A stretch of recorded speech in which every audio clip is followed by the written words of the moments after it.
Let's see if it works. I never recorded this before, so let's see if it works. Okay, so Friday Night Flag. Let's see if I can go full screen mode here.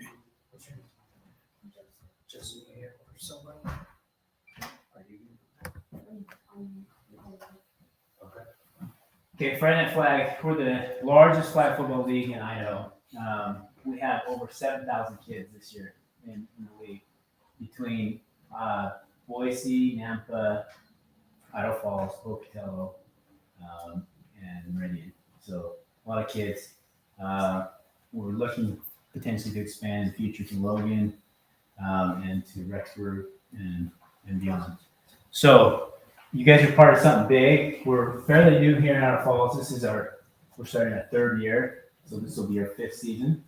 And this season we have 520 kids that will be playing. So we'll have 54 teams. And so as you can tell, we need a lot of reps. And this is about half of what we're planning on having. So the other half will come on Saturday. So the face of our league is you guys, right? The better you guys are, the better our league looks. And the more accurately you call calls, the more professional you are with coaches, the better we look, right? And so our goal tonight is to train you to the point that you're comfortable to a certain extent being a ref, making the call, being professional, and learning how to talk to adults that might not be happy with you or your call, and staying calm but still making the right call. Okay. So the first thing, you're going to have some homework on being a ref because most of you raise your hand if you played football before. Okay. Well, some of the rules are the same, but a lot of them are different.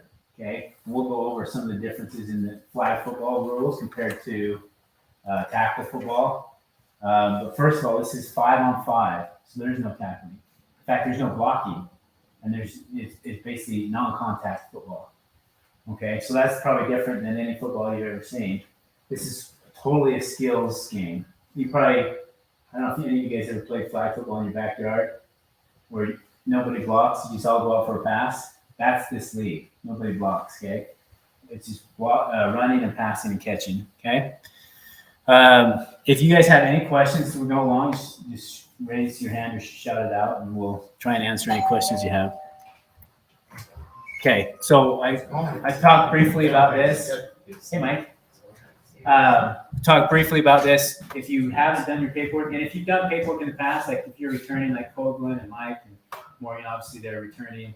Don't worry about paperwork. We've already got your paperwork.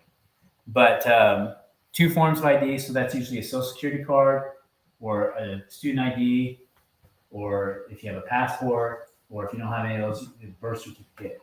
So we just need 2 of those. One has to have a picture. Take a picture of it, email it to, if you don't have this written down, write it down, eva@FridayNightFlag.com. And I don't know if that's how you pronounce your name, if it's Eva or Eva. Yeah, I think it's Eva. All right. So let's talk about the basics of football. And most of you guys probably know this.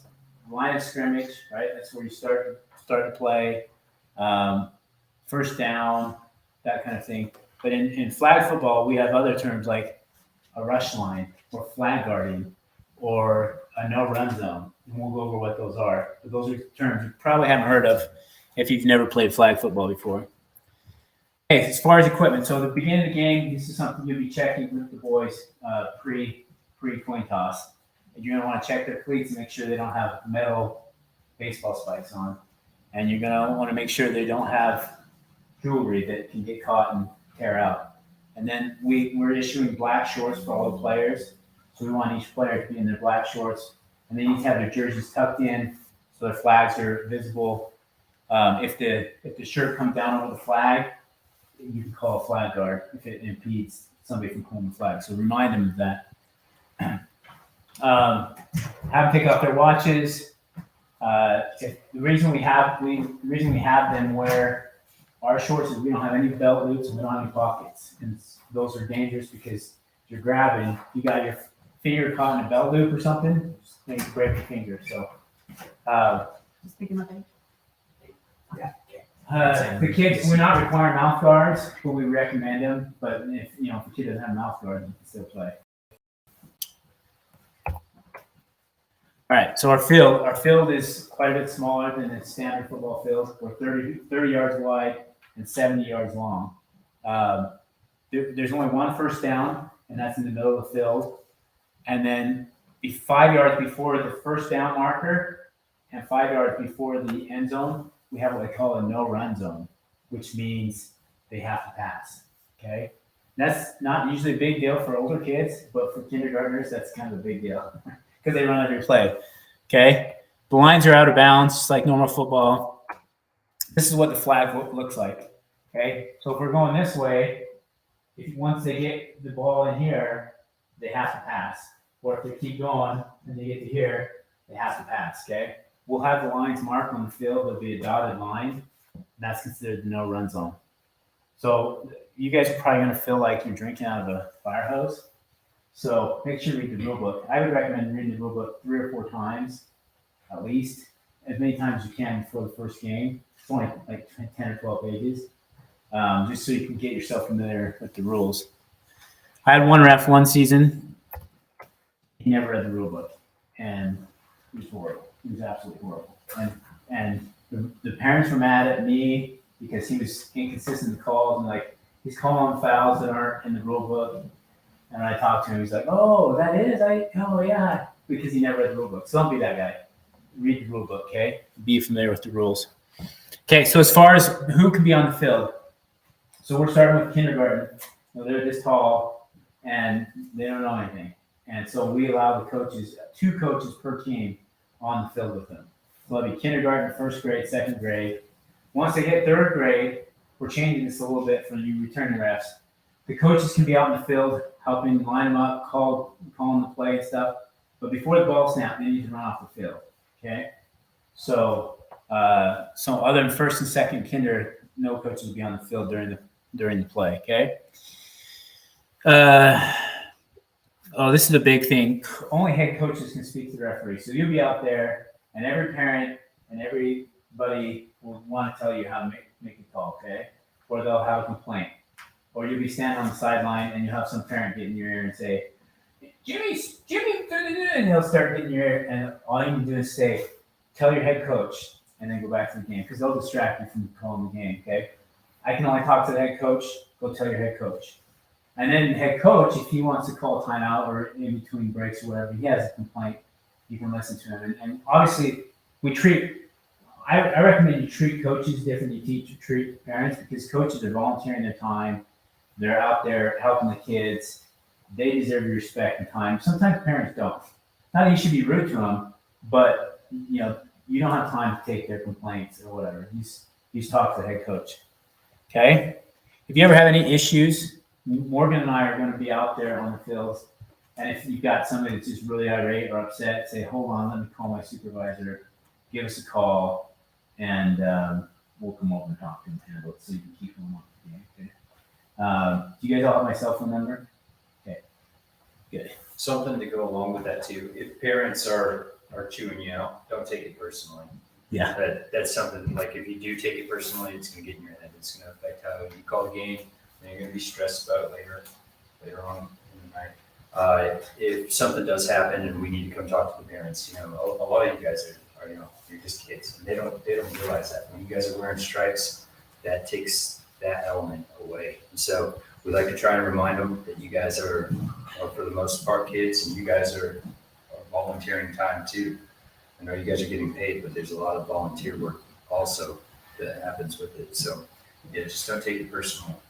I've had coaches yell at me and scream at me, and then afterwards apologize in the game. It's in the moment, right? They're not really angry. They're just angry sometimes at the frustration of their team not winning or whatever. So, okay. So at the beginning of the game, so I mentioned the first thing you do is this is about 10 minutes before the game. You'll call the kids out, you'll line them up, make sure they're tucked, make sure they're wearing black shorts, make sure they've got their flags on right, make sure they're not wearing cleats, they don't have jewelry or watches or anything like that. And then you'll have the coaches, introduce yourself to the coach, to the head coach especially, get their name. Just call them coach, don't call them by their name, just call them coach. And tell them who you are, introduce your partner, whoever you're out there with, and and then after that, you'll go and do a coin toss. So you'll have their team captains. Sometimes they'll send a home team. Have team captains flip a coin. Whoever wins it gets the option to receive or to kick. That's one thing we're changing. Last season, we just, if you won the toss, you automatically got the ball first. We'll give them the option this season. So, we ask the coaches, both of them, if they just want to kick, if they want to kick or just want the ball. Well, some of the youngers might need a little bit of guidance from their coaches, but a lot of the time you'll notice that some of the older kids are coming out without their coaches, and so they'll be able to decide. Yeah. So whichever team wins the toss, they'll choose receive or kick, or defer. Yeah, and the other team gets to choose the direction. So that way, if they want to play into the wind or they want to play with the wind, they get to choose. So, and we do switch at halftime direction. So, okay. So we want to have everything, all the kids inspected, the coin toss all done. We want to do that at least 5 minutes, maybe 10 minutes before the game starts. So that means you have to be on the field early, lining this all up so that by the time game time is, you're ready. They're all lined up. You're ready to go. Okay. Any questions so far? Okay. One thing I put this in here because sometimes it's hard to remember who's home or who's away. So I just always tell the team, if you're the home team, which we'll have in the trailer, you'll be able to see who's home and who's visiting. Make them be dark, because then on your scorecard, you'll find you're doing 4 games a night. Sometimes it's hard to remember like which team's home, which team's away, and you're keeping score. So just have the home team always wear dark, and they're reversible jerseys, so they can switch them. If the team doesn't have 5 players, they can play with 4, and hopefully they'll have another guy show up sometime during the game. If they want to swap players, if they want to borrow a player from the other team, and both coaches are okay with that, they can do that. But they won't forfeit with 4 if they want to play that way. Okay, the game is 10-minute quarters. Every 5 minutes, and this will be something you guys have to keep track of. Every 5 minutes, there will be subs, and our league requires equal playing time.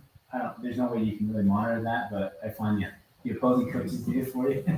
But every 5 minutes, you'll remind the coaches, hey, subs. You pause for just a minute, give a chance to sub in their players, and then resume. And then you'll do it at the end of the quarter, and then 5 more minutes, and then the end of the half, and so on and so forth.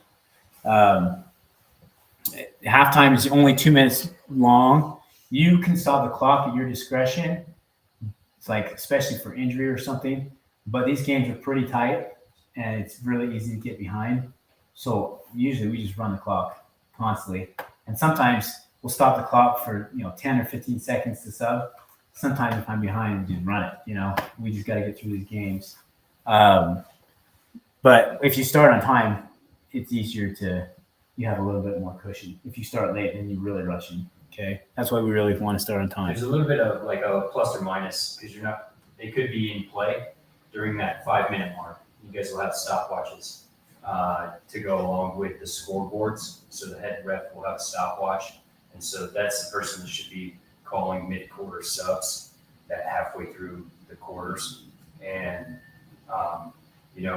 if there's like 20 seconds before the 5-minute mark, call for subs then. If it's 20 seconds after the 5-minute mark, call for subs then. It's not going to be at the 5-minute mark. You can't stop the play with their name. So. Lots of times, if you know it's coming up, you can tell them the play before. Say, hey, next play, subs. Yeah. That way they know. So this is something we've run into a few times. Is you get coaches that just start subbing kids whenever they feel like it. And that's not allowed. Only at the 5-minute mark and the quarter mark is the only time they can sub. So no hockey subs. No, they need to do it at those times. One of the coaches. After you spot the ball, the timer starts, and this is especially important for the older kids. But let's shut this off. So you start a 30-second counter. when you count, especially the last 10 seconds, if you're going to force it, you want to count out loud so they can hear like 10, 9. We're pretty flexible and pretty loose on kindergartners, and we're actually not super hardcore the first week, especially. Everybody's like just trying to figure it out. But as the weeks go on, you tighten up on this section. But even the kindergartners, you need to get. Sometimes coaches just take forever to get a playoff. So just start counting out loud and maybe give them a warning and say, "Hey, coach, 30 seconds is almost up. We need to get this playoff. Let's go, coach. Keep pushing them to get." Because lots of times it's going to be hard this year because very few of the teams have had very many practices because of the snow. But we need to try and get them to speed up the pace of play so we get more plays off. Each team has only one timeout per half. So then they don't accumulate. So it's not like, oh, I didn't have to call one in the first half. I get 2 in the second. No, just 1 per half. Keep it simple. Any questions so far? Okay. Well, I mentioned stopping the clock. It's up to you. If there's an injury, stop the clock. If they call a timeout, you stop the clock. Hey, Madison. You can stop the clock for substitutions. So once again, 10 or 15 seconds. It shouldn't be much longer than that. We don't want to spend too much time. Okay. I don't spend a lot of time in overtime because the only time we do overtime is in playoffs. So I'll go over this again at playoffs. But in fact, basically, we just don't end in a tie in playoffs. But in regular season, we'll end in a tie. I think I'll just skip this just for the sake of time, and we'll go over it in detail the week 6 or week 5. I mean, end of week 5 or start of week 6. Okay, scoring. So if they score a touchdown, it's just like standard football, 6 points. Okay. Then after they score a touchdown, you ask the coach or the team captain if they want to go for 2 or if they want to go for 1. If they go for 1, they start at the 5-yard line. Okay. And then they can what can't they do from the 5? Does anybody remember? Can't run, right? So most teams will opt for 3. Most teams will go for 2 because they want to have the pass run option. But ask the coaches. So 5 yards out for 1, 10 yards out for going for 2. Couple things. Safety. Let me back up.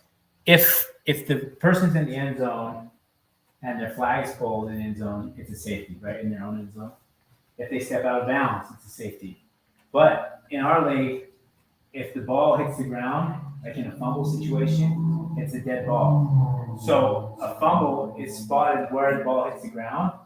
So if there's a fumble in the end zone, what is it? It's safety, right? So that's another thing. And this happens. This is probably the most common safeties we have. They're 5 yards out. They go into shotgun, snap it, they drop it in the end zone. It's a safety, and they hate it, but they got to catch a snap. I don't recommend shotguns if you can't catch a snap. If there's an offensive penalty that occurs in the end zone, that can be a safety, like a blocking or something like that. Knee or arm is also down, means they're down. If the team scores a safety, so like the defensive team scores a safety, they then get the ball back at their own 5, right? They become the offense. So we'll back it up back to their own 5, and they start with the offense. After a team has declared they want to go for 1 or 2, if there's a penalty, they can't be like, oh, now I want to go for 1 when they opted for 2 before. If there's a penalty, they're still going for 2. They can't change that because of a penalty.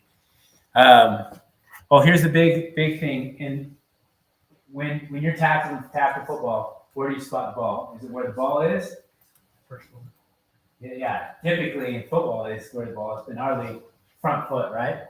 The reason we do that is we don't want kids diving over the end zone when they have no padding. We don't want any injuries. So to avoid that, if a kid reaches out, crosses the pylons, but he steps out of bounds, it's not a touchdown. You know how people get really mad about that. They don't understand the rule. But it's front foot. Wherever the front foot is where the flag is pulled or where they go out of bounds. Okay? Questions on that? Okay. Live or dead ball? Dead ball is if the ball hits the ground. If the flag is pulled, if the carrier steps out of bounds, if there's a touchdown or an extra point, if their knee or arm goes down, if a guy catches the ball and his flag is already out, he's down from there. So if this 7 seconds clock, this is something we talked about. So after the ball is snapped, the quarterback has 7 seconds to throw the ball or to hand it off. So the backfield ref will be counting that 1, 2, 7 seconds. And if they don't throw it or hand it off in 7 seconds, it's a dead ball. They lose it down, but it goes back to the original line of scrimmage. Okay. Then if you make a call and the coach says, no, that's not the rule, you got the rule wrong, they can call a timeout and you pull up the rule book. And I actually recommend you download the rule book to your phone from our website. But if they're right, like you just got the rule wrong, then you can overturn the rule and give them back to timeout. If you're right, if you got the rule right and they're wrong, then they just lose the timeout. Okay? Any questions on that? Yeah. So if the person's flag is out when they catch the ball, it's just down where they are. Mm-hmm. Yeah. Where can you download the rule book? FridayNightFlag.com under the About Us tab, and there's referees. It's the same place. Well, no, actually, take that back. It's coaches. It's under Coach's Corner. Yeah, it's under the Coach's Corner. Sorry. So go to Coach's Corner, and then there's the rule book there. We'll try and keep a copy. There's bins that hold some of the equipment for each field. We'll try and keep a copy in each of those bins too. So, yeah. So hopefully we'll have one at every field.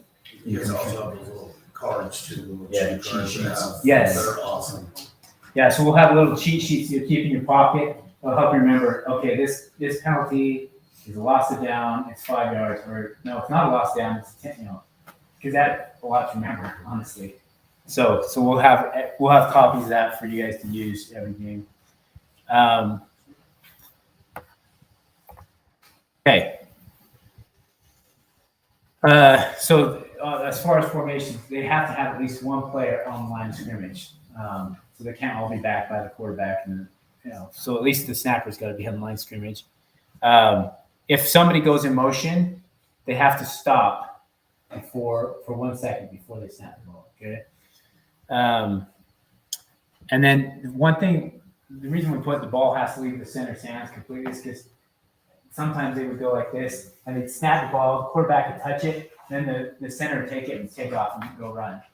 We don't do that in our league. So they have to snap it between the legs, and the quarterback has to take possession, and then he can hand it to him, but it has to go, he has to take full possession of the ball. Okay.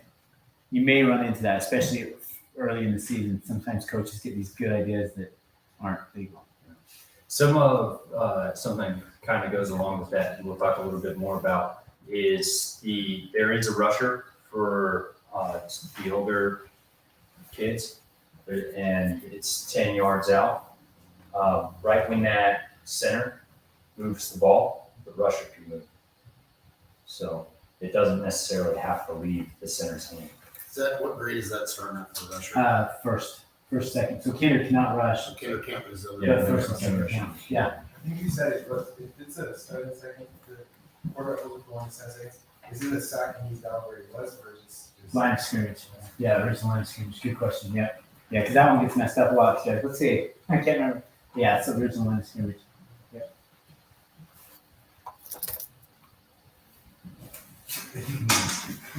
I didn't play football. I should have Sheldon throw. Okay. So we mentioned the ball spotted where the front foot is, where the runner's front foot is. Quarterback can't run the ball. So this is something you'll run into early in the season too. Is the rusher comes, the quarterback avoids the rush, and he takes off going down the field. Can't do that in this league. They can run side to side, but they can't cross the line of scrimmage. Yeah. What about double passes or trick plays or anything like that? So they can do double passes. Here's what you'll see a lot in our league.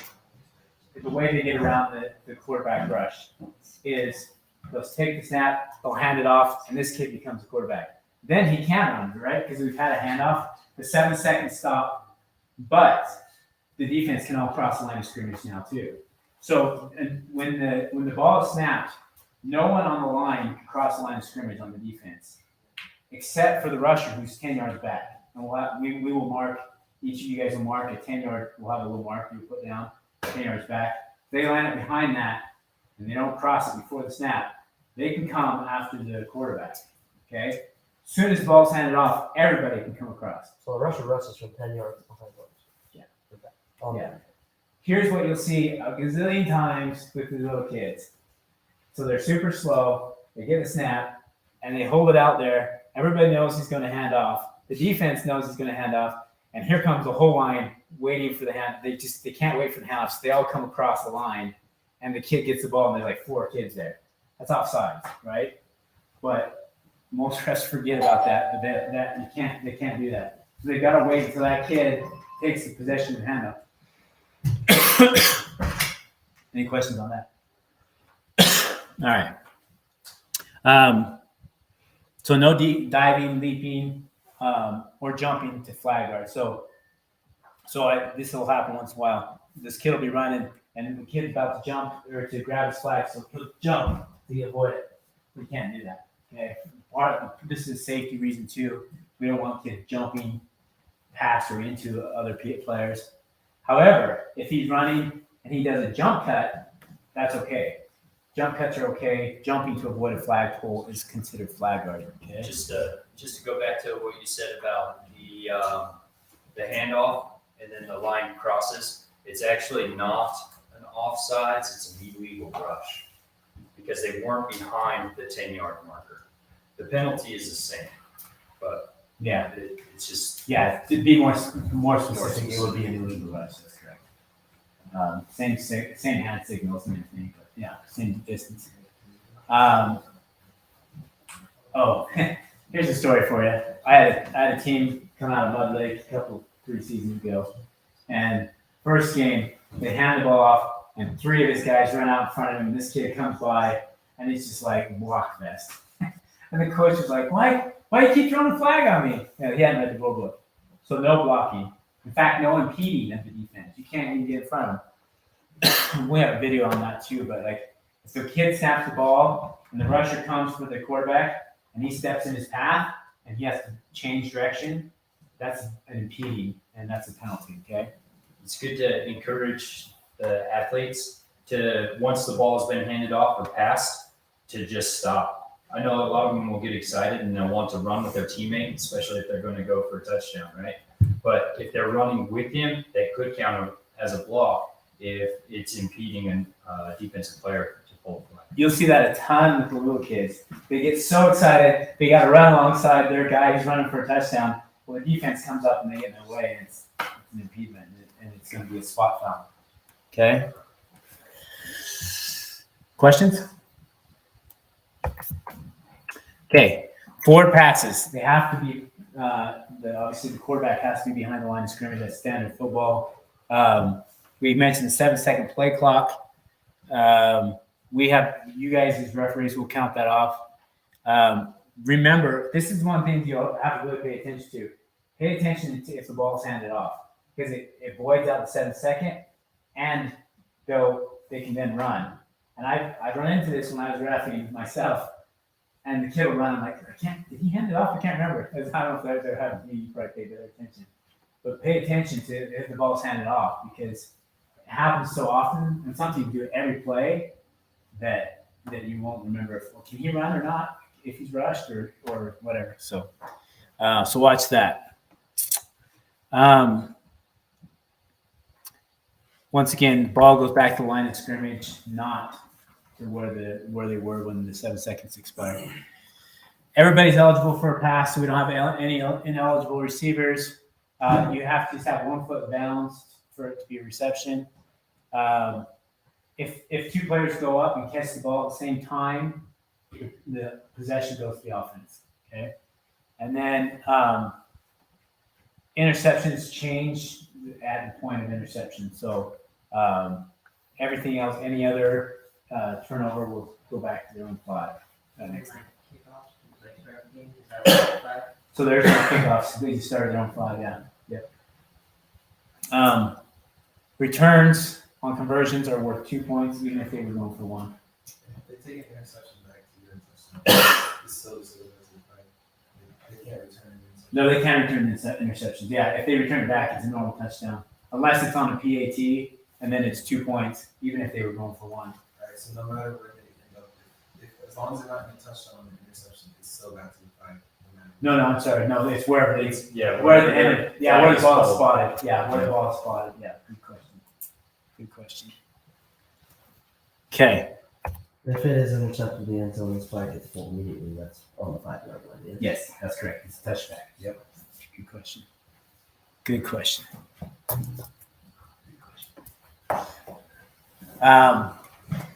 So no run zones. We talked about that. It has to be a forward pass. So because once again, it has to be a pass, not a run. So you can't do a lateral or little pitch. It has to be a forward pass. It can be a shovel pass, but it has to be a forward pass. Okay. So in that 5-yard zone, you can't do double pass. It has to be one single pass. They have to have a forward pass. You know, if you did a pitch and then a forward pass, that's okay. As long as it's You just can't pitch and then run. Okay. If they have a penalty that takes them out of the run zone, then they don't have that. They can go ahead and run again. Okay? The whole point of the run zone is to avoid collisions and pileups. We want to spread out the field. So this is new. This is a new rule for that we're implementing this season. So in the past, it was 3 and out, right? If you didn't get the first down, you're out. If you didn't make a touchdown, you're out. So now we're doing a 4th down option, and the coaches have to specify whether they want to go for the 4th down or not. And this is only for the midfield line, not for the end zone. Okay. So if they say, "Hey, I want to go for 4th," and they don't make it, then it's turnover at the location of where the ball was spotted. If that makes sense. Okay. It's kind of like standard football, right? But remember, if they pass the midline and they're going to try and score, they only have 3 plays. They do not have a 4th down option for that. If they choose not to go for the 4th down, it's just a turnover on downs and it goes back to the other team's 4th down marker. If a team is up by 30 points, they cannot go for a 4th down. Okay, we got the mercy rule on that, so they cannot go for the 4th down. Okay, questions on that? Okay, we'll see how it goes. We're the first league to try it, so we'll see if it goes well. So this is just the field again, no running zones. So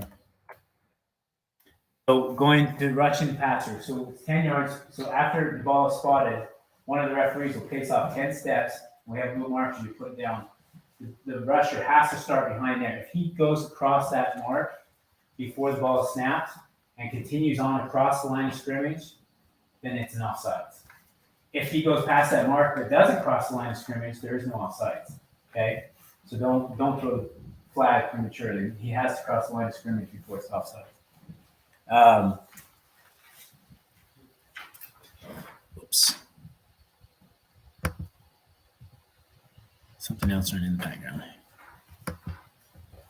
Shoot. Okay. So if the rusher comes across the line of scrimmage, the quarterback's about to throw it, he can jump up and try and knock down the pass. But if he comes down and contacts the quarterback in any way, that's roughing the passer. So really watch as they're coming in to rush to the quarterback. There's no contact. Okay. Sometimes they'll jump up and then they'll swing down. You know, I had one kid that got tagged in the face because the kid was swinging down in his fall through. That will be roughing the passer. All right. So defenders can pull the flags. They can dive and pull the flags, but they can't tackle. So in the course of diving, pull the flags, if they take out the legs of the kid, that's a tackle, that's illegal. But if they want to dive and grab it, that's okay. You can't strip the ball, okay? if it's handoff and they come knock the ball out, it's illegal. Kids running down the field and they try and knock the ball out from behind, it's illegal. If a runner's flag falls out, no one pulls it, but it flags out, falls out, doesn't matter, he's down. Can't go around pulling flags for somebody that doesn't have the ball, that's illegal. No stiff arming, dropping the head, hand or arm or shoulder, or intentionally cover flags with football or jersey, okay? And this, I've seen kids go like this, and like this, and like this, and like this. Any way they can do to flag guard, jumping, none of that. That's all flag guarding. We gotta call that. What about that little spin that some kids do? Spinning's okay. Yeah. Yeah, if they just want to spin, it's actually really effective. If I were to coach a coach, I'd say teach your kids to spin. You can't have both feet in the air while you're sitting on tracks and jump. But you can jump past. Okay. You just can't jump to avoid it on a pole. They can't pull on the jersey and shorts. That happens a lot. What you want to really look for is, are they impeding the runner as they're grabbing the jersey or short, right? So if you're running and I grab the flag and I also grab some of your shorts and I pull the flag, but it didn't really impede, it's not. But if you're running on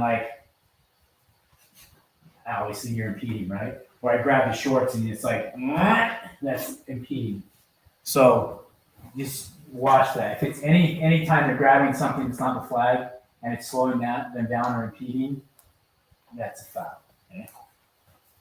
If it's incidental, usually, unless it's blatant, You can tell if they're going for the flag. If they're going for the flag and they grab the kid's britches, that one's a tough call.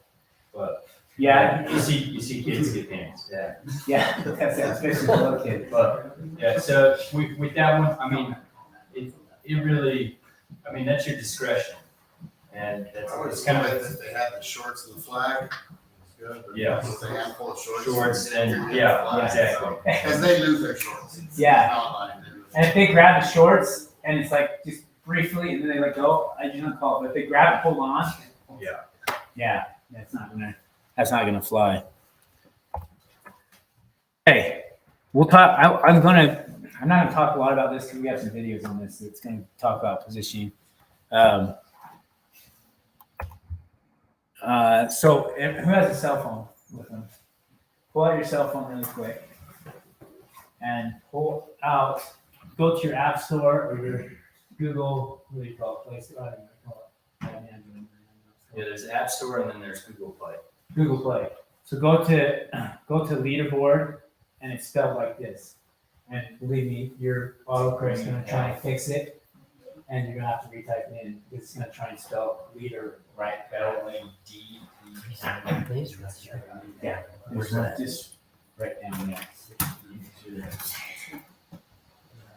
It's a big L. Yeah, big green L.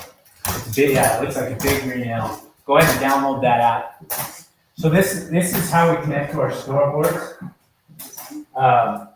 And we can go, when we go over the field, so come early next Friday night, come about 4:30, so you can get on your field, you can get your assignment, you can get connected to your scoreboard, you can inspect the kids. There's just a lot to go over, especially the first week. So get there plenty early. 4:30 is a good time to get there next week. The games will start at 5, so that only gives you half an hour. We're starting the games 15 minutes earlier than we did in the fall, and that's because of light. I didn't want to pay a rent or do the logistics of moving portable lights, and so I'm starting 15 minutes early, so we'll be done by 8, or actually 7:45 on some of the fields, and hopefully we let us. So we're starting at 5, so be there at 4:30, and how many of you guys have whistles? Does anybody have whistles? Okay, bring your whistles with you. If you want a good whistle, get a Fox 40 whistle. If you're like, I don't have money, I don't want to do that, we'll have some whistles. Some of them are crappy. And the best ones are those keyless whistles with Fox 40. But yeah, if you don't have them, we'll have some. This is kind of an important part too. So if you don't have the Fox 40, it's really important to lay on that whistle, like blow the whistle confidently. Reason being is because the head judge or the line judge might not be able to hear it, and coaches might not be able to hear it. So it's really important that you lay down that whistle, blow it confidently, and it makes it look like you know what you're doing too, which is really helpful. And sometimes you probably see enough sports where they'll blow a whistle and then they'll blow it over and over and over again. Sometimes you have to do that to make sure, like especially if you have to stop play. Sometimes you have to blow it so that everybody hears it. They may not hear it over the roar of the crowd or the generators or all that kind of stuff. So when in doubt, this is what I always say: when in doubt, throw a flag, because most of the time you're not going to blow it dead. And if you're not sure if you should blow it dead, don't blow it dead. Because most of the time you throw a flag and you let the play go. Unless it's a dead ball, right? Unless it's like they're down or something like that. So most of the time you're like, I think you flag guarded. Throw a flag, go talk to your other ref, maybe think about it for a second, and if you're like, nah, I was wrong, I don't think it was flag guard, pick it up. You can pick up a flag. If you don't throw it, then it's really hard to be like, a minute after the play, be like, you flag guarded, all the coaches will be down your throat, right? So when in doubt, throw a flag out, okay? Like you can always pick it up. Don't run with your whistle in your mouth, because we had a kid last year running with the whistle in his mouth, and every time he stepped, you hear the whistle go, and every time, and some of the players will stop. Yeah. They call it dead, so. Yes. So did everybody find this and download it? Even if you don't end up being the head ref or connecting to the scoreboard, this is actually a really easy way to run the clock too. Even if you, like, for some reason the scoreboard's not working. We have one field that doesn't have a scoreboard this year. Field 8 won't have one. It's actually a really great way to keep the score on your phone and run the clock all in one place. So download the app, keep it handy. Keep your clock too on your stopwatch constant, because if you get, sometimes you get far enough away from the disconnect. Yeah. Yeah, although it does save on the app. As long as you don't back out of the app, like as long as you keep that scoreboard up, don't hit the back button, it'll keep, even if it disconnects from the scoreboard, it'll keep counting on your phone and it'll keep the score on your phone. But we have backups. We write it down and we have stopwatches to make sure we have time. Okay. Scorecard. Let me grab a scorecard really quick. Where did I put it? Right here. So we have, for you returning refs, we have a new scorecard, new, improved, hopefully simpler. So before it seemed like a lot of writing. Now all we have is we have the home team. You write the home team here, what field you're reffing on, the time, what division, and that'll be like kinder, first and second competition, first and second rec, third, fourth rec, third, fourth comp, fifth, sixth, or seventh and eighth. And then when the coaches call timeout, there's a circle, you're an X, you can put an X through like timeout. But then as far as score, it just counts up to 58. I guess if somebody gets to 58, they win. But you can just draw an X through it, you can draw a line through it, just however you want to keep track of how far they get. You don't have to add up the score, you don't have to write it down. It's like 6 points, draw a line to 6 points, or cross out 6, so that you can remember. Before, our old scorecards was like Patriots scored 6 plus 2. Yeah, it was just hard to keep track. Now it's just lines, okay? So this will be really good. We'll cut these up into little squares and you can take them out. One thing Morgan does, which I think is brilliant, is he gets there early, he looks at his schedule, and he'll fill all these out with the team, the time, and division, all of that. So, and he'll put the whole night in his pocket, basically, as far as scorecards go.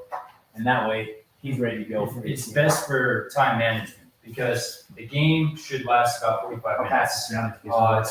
Sometimes you'll have things happen which stretches that time. Maybe you get a late start. Maybe you had to stop the clock for an injury. Maybe both teams use a timeout. So time management is really important. So you have that 15 minutes in between games to fill out a scorecard. So I really like to have all the scorecards filled out prior. You know, I just put them in the bucket by the scoreboard. That way, when you're ready to swap games, all you have to do is swap the banners. Yeah. You want as much time in between games as possible. That's when you rehydrate. You need to grab a bite or a snack or whatever. I recommend you eat before. Bring a water bottle. You get really thirsty even when it's cold. I mean, what do you normally do stepwise? Yeah, so I was already talking to these guys about it, but there's nights where you move anywhere from 6 to 10 miles depending on the game. So, and it's not all running, so don't be intimidated by that. That doesn't scare you away, but you're moving. If you're there for all the games, helping set up fields, take down fields, you're around 6 to 10 miles. On a low end, I think the lowest that I've moved for 4 games is 5 miles. So hopefully you're in good shape. You guys are all young. I'm sure you'll be fine. Okay. So at the end of the night, so that this season we're going to have 8 fields for 2 hours. So at 5 o'clock and 6 o'clock we're running 8 fields. Then we're closing field 8 for the 7 o'clock game. So we'll be running 7 fields. And then at 8 o'clock we're only going to have 4 fields. Okay, and they'll be under the lights. So if you're the last game on that field, you and your partner's responsibility is to clean up that field. That means picking up the pylons, taking down all the PVC and the banners, and picking up all the rebar and bringing it back to the trail. Okay, so don't abandon your partner. Let him do it all by himself. Stay out there. When we have scoreboards, there's a lot of stuff to carry. So don't just abandon your field and let somebody else do your job. Okay. Questions on that? Okay. We want you guys to work as professional as possible, but we don't necessarily want you to have to go spend much money on official uniforms. So we'll have ref jerseys, but if you have black pants when it's cold or black shorts when it's warmer, wear those. Ideally, more pockets are better because you're going to be having a scorecard, a pencil, your phone, and sometimes a stopwatch. You can put that around your neck, but it's nice to have pockets. So if you can wear pants with pockets, at least 2, but ideally 4, it helps. I have a couple. I ordered 3 or 4 ref jerseys this season that have front pockets, so that'll help a little bit. But. If you have like an old hand towel, I like to wear an old hand towel that is just folded off the back. So there's going to be wet nights. So if the ball gets wet and you walk down the ball, that kind of stuff helps. Yeah, you bring up a good point. So I had a niece that ref for us one season, and this forecast was like 35 degrees and snowing, and she shows up in a sweatshirt and she freezes her rear end off. I'm like, Kaylee, why aren't you wearing our clothes? And so when it's bad forecast, look at the forecast, dress right? Like it's gonna be cold, wear extra clothes. And if it's gonna be raining, bring a coat that's waterproof, We don't want you guys freezing to death. We want you to stay healthy. Okay. Wear cleats or grippy shoes, right? Yeah. Mike has a story about that. Mike twisted his knee because it was slick, it was raining.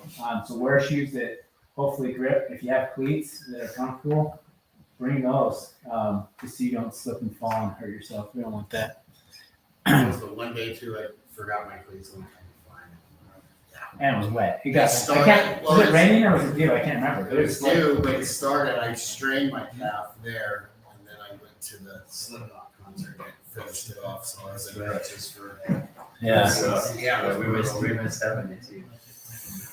Okay. I've talked about the whistles. If it's a sunny day, you might wear sunglasses. Think about that. So, okay. Yeah, sunglasses are helpful. I like to wear a little bit of I wear a floppy hat, a black floppy hat, just to keep some of the weather and the sun off. But generic without the logos and Yeah. stuff if you need to. If you have a black or white hat, that's ideal. Like even that hat there is black. That'd be better than nothing. If you had an all black, that's great, but don't necessarily go buy one. But if you have a black or a white hat, it kind of makes it look more official. Okay. Let's do a quick quiz.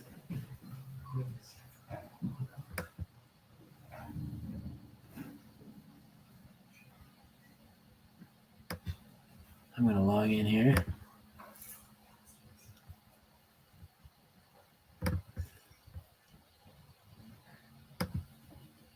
All right. All players except the quarterback are eligible to receive a pass. True. True. Raise your hand if you say false. Raise your hand if you say true. It's true, right? But can't the QB hand it off? Yeah. See what they say. I mean, technically, the quarterback, I guess, could. See what they say. That's the kind of now. Yeah, it is. Now you bring that up, I'm like, It is technically false because the quarterback can hand off the ball, and then the run, as long as the running back stays behind the line of scrimmage, the quarterback can receive the ball. now you word it that way. Maybe you guys are right. We'll find out here at the end because I can't remember. Ball carriers are permitted to leave their feet without a stoppage of play for spinning, jump cuts, to throw a pass, or all of the above.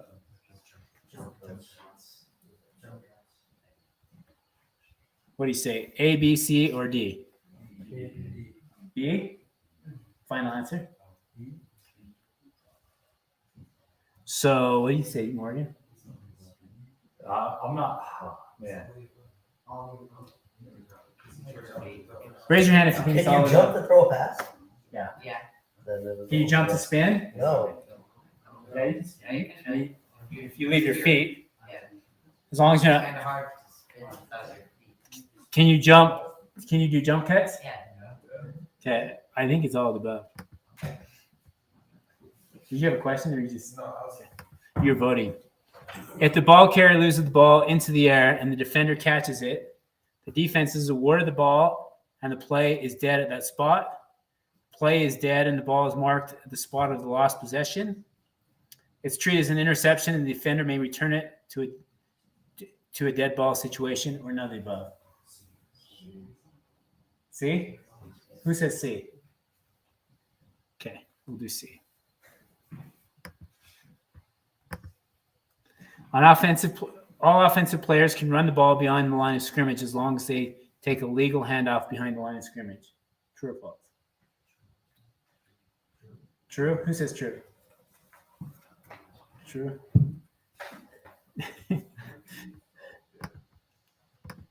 The ball is spotted where the carrier's lead foot is when the flag is pulled. Okay, I'm glad to hear most of you saying true because we hit on that a few times. The ball is dead in NFL flag when A, the ball carrier's knee or arm touches the ground, the ball carrier steps out of bounds, the ball hits the ground, or all of the above. Good. The rusher or rushers must identify themselves before the snap. True in the sense they're lining up behind the rush line. NFL flag has a running clock with defined stoppages. If an inadvertent whistle occurs on the last play of the game, but the clock expired while the play was live, the game is over. If an inadvertent whistle occurs on the last play of the game, the clock expired. Never ran into that. I haven't either. I would say false, right? So if you blow the whistle, that's a referee's fault. So you would have to back that clock up I would say, yeah. and put it back on because I mean it could be a difference between a win or a loss for a team. Because typically, so the way you handle inadvertent whistles is you basically, if you blow it, the offensive team basically gets the ball where they were when you blew the whistle. It's kind of Without a loss of down. Yeah. It creates havoc.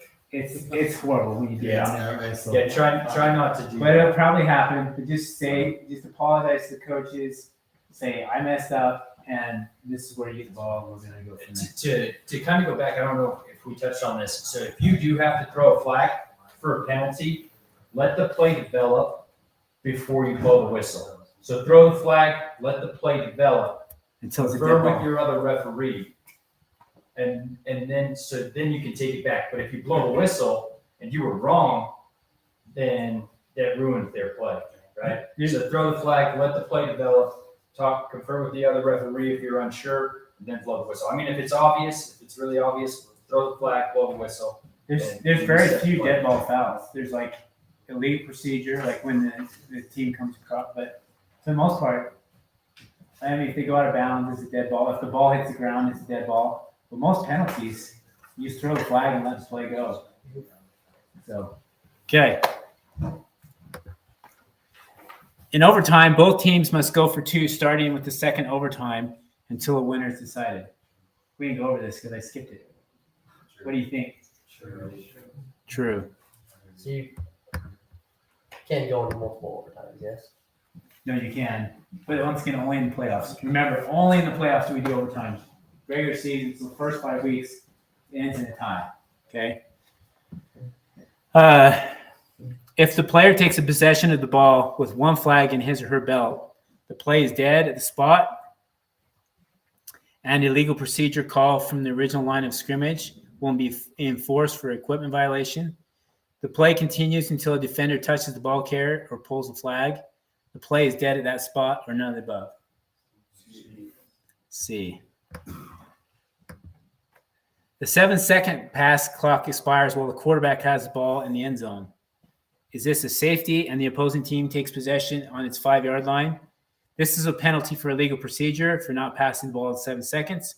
This is treated like an incomplete pass and the down is consumed or none of the above.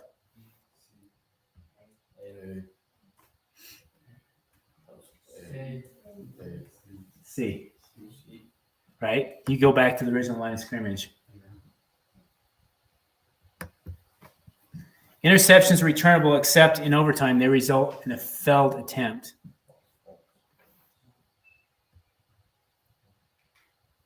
False, they aren't returnable. So are they returnable or not? Okay, they are, yeah. And even in overtime, they are returnable. Sometimes these are worded like, let's see, is that true or false? Where did you get this quiz? It's from the NFL flagged. Oh, It's the official training. Oh, that's right. That's right. Yeah. I did look at this one. So the results in the failed attempt. We allow them to return in overtime. I'm not sure NFL flag rules, but we can return in overtime. So in NFL flag, games are played 20 minutes unless one team has at least a 28-point margin. If so, the game is over. So we won't worry about that because that's not our rules. Because we play 40-minute games.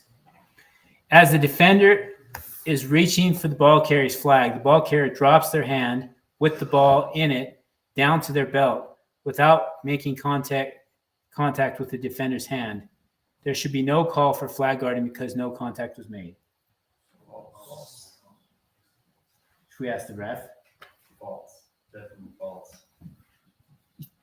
Sometimes it's hard to say, right? If they looks like they're impeding, then it would be a flag guard, right?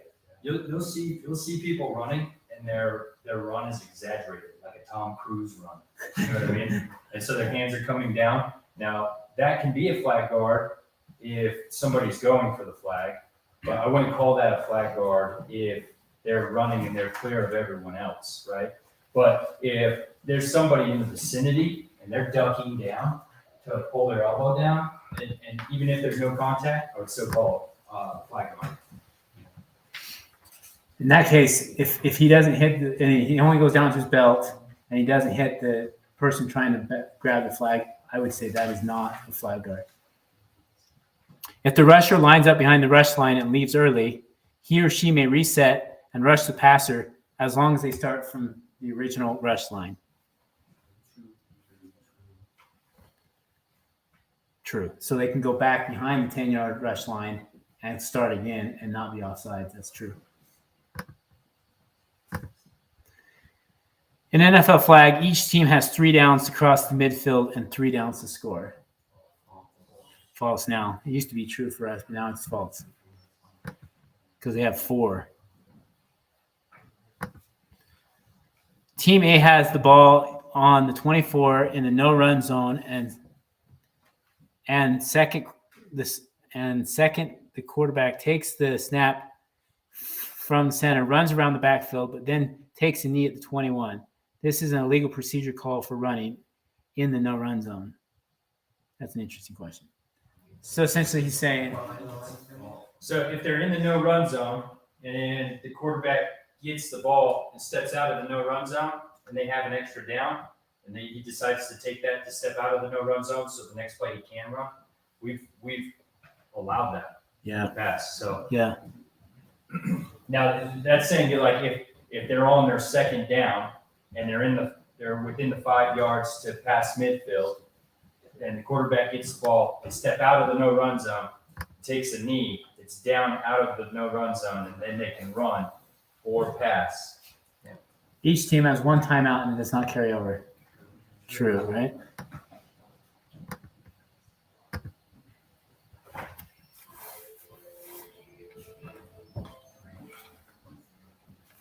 And all kinds of calls.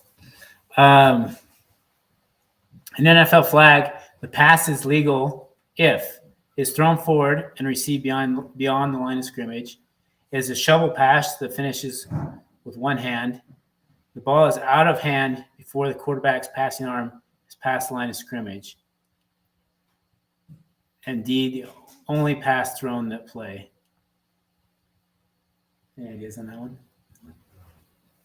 So you can be anything that's forward pass is considered legal as long as you're not past the line of scrimmage. If you pass the line of scrimmage, you can lateral and you can throw backward. You can't throw forward past the line of scrimmage. So I don't know what the answer is. That's it.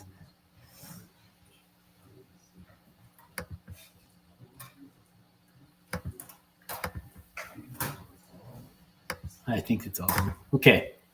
Penalty for illegal rush should be called if the rusher leaves before the snap of the ball and crosses the line of scrimmage after the QB hands off to the running back in the backfield. They cannot reset and rush legally by rule.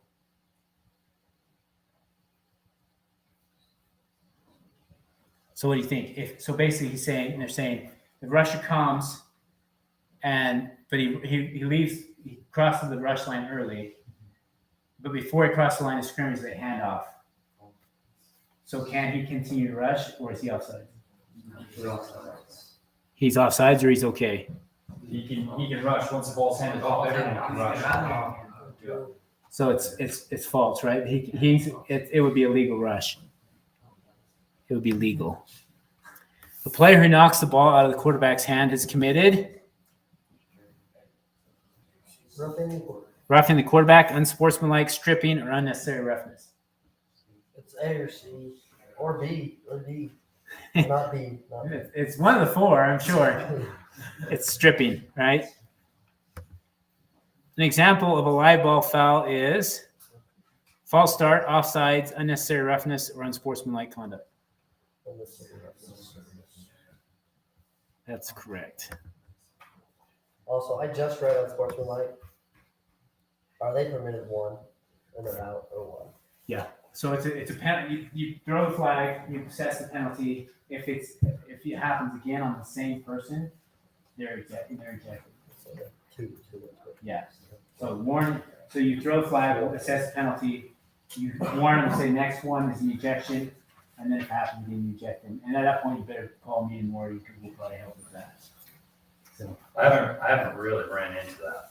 I've kicked people out of the league. We were going to eject a guy last season, but my referee walked off the field. So I think it is that story.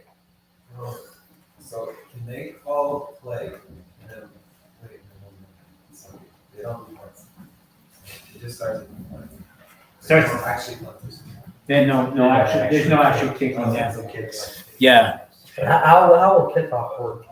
They start their own 5. You just give the ball. Not even if we give them an option to kick off or There's no Oh, kickoff. It's just not kicking they off. just start at 5. Well, Yeah. then I got that. I heard you guys wrong this time. Yeah, I put punt in parentheses, but there's no kicking in this game. Okay, the head coach must declare punt or play on the 4th down when asked by the referee once the ball is marked ready for play. So basically saying is the coach has got to tell you before you mark the ball whether they're going to go for it or not, right? True, right? Because how else are you supposed to? Because if they punt, you got to give it to the other team at the 5, right? So they got to tell you. Okay. The penalty enforcement for defensive holding is 10 yards from the spot, automatic first down. A spot of the foul, and then automatic first down. 10 yards from the line of scrimmage, and then automatic first down. 5 yards from the spot of the foul, and automatic first down. For the previous one, what happens if like the coach isn't if he wants to play? If he doesn't answer, you say, okay, I guess you're not going for it. They'll learn pretty quick. As soon as, if they're like, well, I wanted to go for it, I'm like, I asked you 3 times. It's assumed as a punt. Yeah. Just take it. You won't have that problem. Though. You say, coach, punt or play, and they'll answer you. They might be like, punt. Okay, so this one, what do you guys think? What's the penalty for defensive holding? This is why you guys don't. I don't expect you really to know this, but you should know this by next week. So read the rule book, okay? And your cheat sheet will help you too. This will be on Should we start next week? next Friday. Next Friday at 4:30. You should be there. Okay, April 14th. This doesn't happen. So defensive holding is a spot foul. I can't remember if it's 5 or 10 yards. Mike, is it 5, 10? I think it is. Can they press on a pass? Nope. No pressing? Nope. What are we calling it if they do? Holding. Defensive holding. That's exactly what it I says. thought. Yeah. And what is the zone lining up across the receiver? How far? What was that? Is that how far from the receiver can they line up? As close as they want. Yeah. But they can't press. Can't. No hands. No. Yeah. They just have to run some. You'll see. Yeah, they can't impede him. Like they can run in front of him, they can run beside him, but you can't. He's asking if the defensive guy can press on the receiver, and if you don't know what that means, that basically he blocks into the line of scrimmage, and then we can't do that. So they can run with them, they can stay with them, but they can't grab them or impede them at all. Which of the following results in an illegal forward pass foul? A pass that's completed behind the line of scrimmage, a tipped pass that lands behind the line of scrimmage, a thrown pass forward underhanded with one hand. I actually we don't really do this because we don't really have illegal forward passes. NFL flag does, but we don't. So I don't even know the answer to that. Defensive player who pulls the receiver's flags before the ball arrives is guilty of illegal flag pulling, right? Can't pull the flag before the ball gets there. Handoffs are illegal in the no-run zone. Sure, right? Well, I wonder if that's a trick question. Because you can hand it off as long as you throw it, you just can't run. So they can hand it off, but if they start running, as soon as they cross the line of scrimmage, it's a penalty. So if we get that wrong, that's why. But they could hand it off and then throw it. They just can't cross the line of scrimmage running it. The rusher can line up anywhere along the 7. We have a 10-yard rush line. 10-yard rush line except over the center. Can the center go out for routes? Yes. Same part of the receiver. Yeah. Everybody can go out for passes. Yep. And the center can also run, but it has to be a clear handoff. So the center hikes the ball, the quarterback takes the ball entirely, the center stands up, receives the ball, he can run. So the answer to this is the rusher can line up wherever they want. Okay. That's false. Okay. A dead ball in the NFL flag is a scoring play, a ball carrier dives for the end zone, a fumble, an incomplete pass, or all of the above.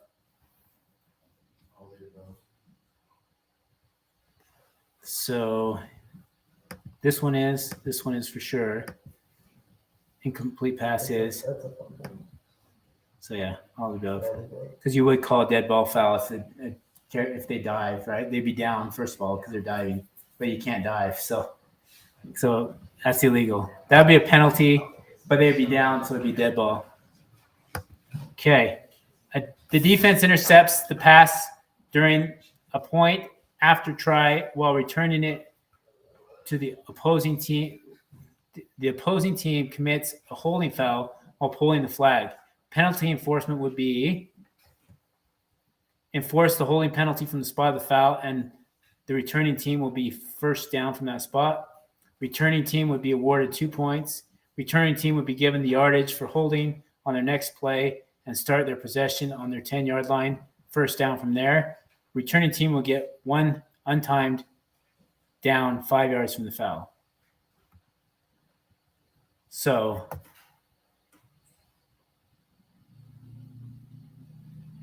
what do you think? C. I would say C also. It would be from the spot of the foul, and But then it's a PAT, right? The defense intercepts pass during the point. point after try. Yeah, So it would be C. yeah, yep. First down from there. Yeah, I was thinking it was a normal interception. Okay, team A is going for 2 from the 10-yard line. During the play, team B is flagged for an illegal rush with the attempt unsuccessful. The result of enforcement is team A is going for 2 from the 5 and can run or pass. Team A is going for 1 from the 5 and must pass to convert.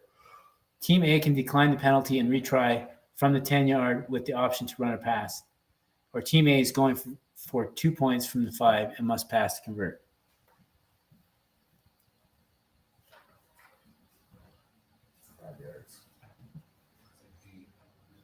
Stuart team A is going for 2 from the 5, So D. but can't run or pass. Does that change? They can't run, period, from the 5. But if there was a penalty on there too, so this is, and tell me if I'm wrong, but how I've done it before, team A would still be able to go for 2 from the 5 with a runner or pass, because the penalty would be halfway to the goal. It wasn't their fault, right? So they would be able to go for 2 still from the 5-yard line with a runner or pass, because that was the intention. So you can't change, even if there's a penalty, you can't change from going from 1 to 2.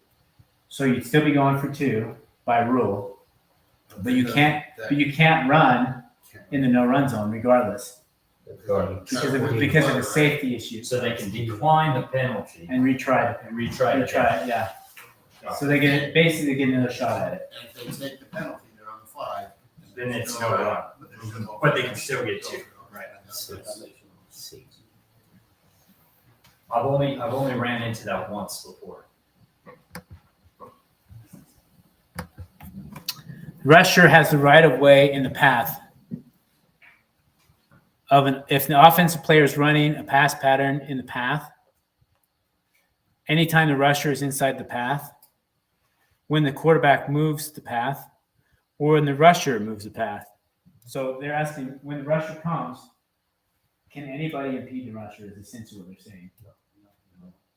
Yeah. So even if the rusher changes path, or anybody, if anybody moves to impede the rusher, it's still a block, even if it's not intentional. Okay.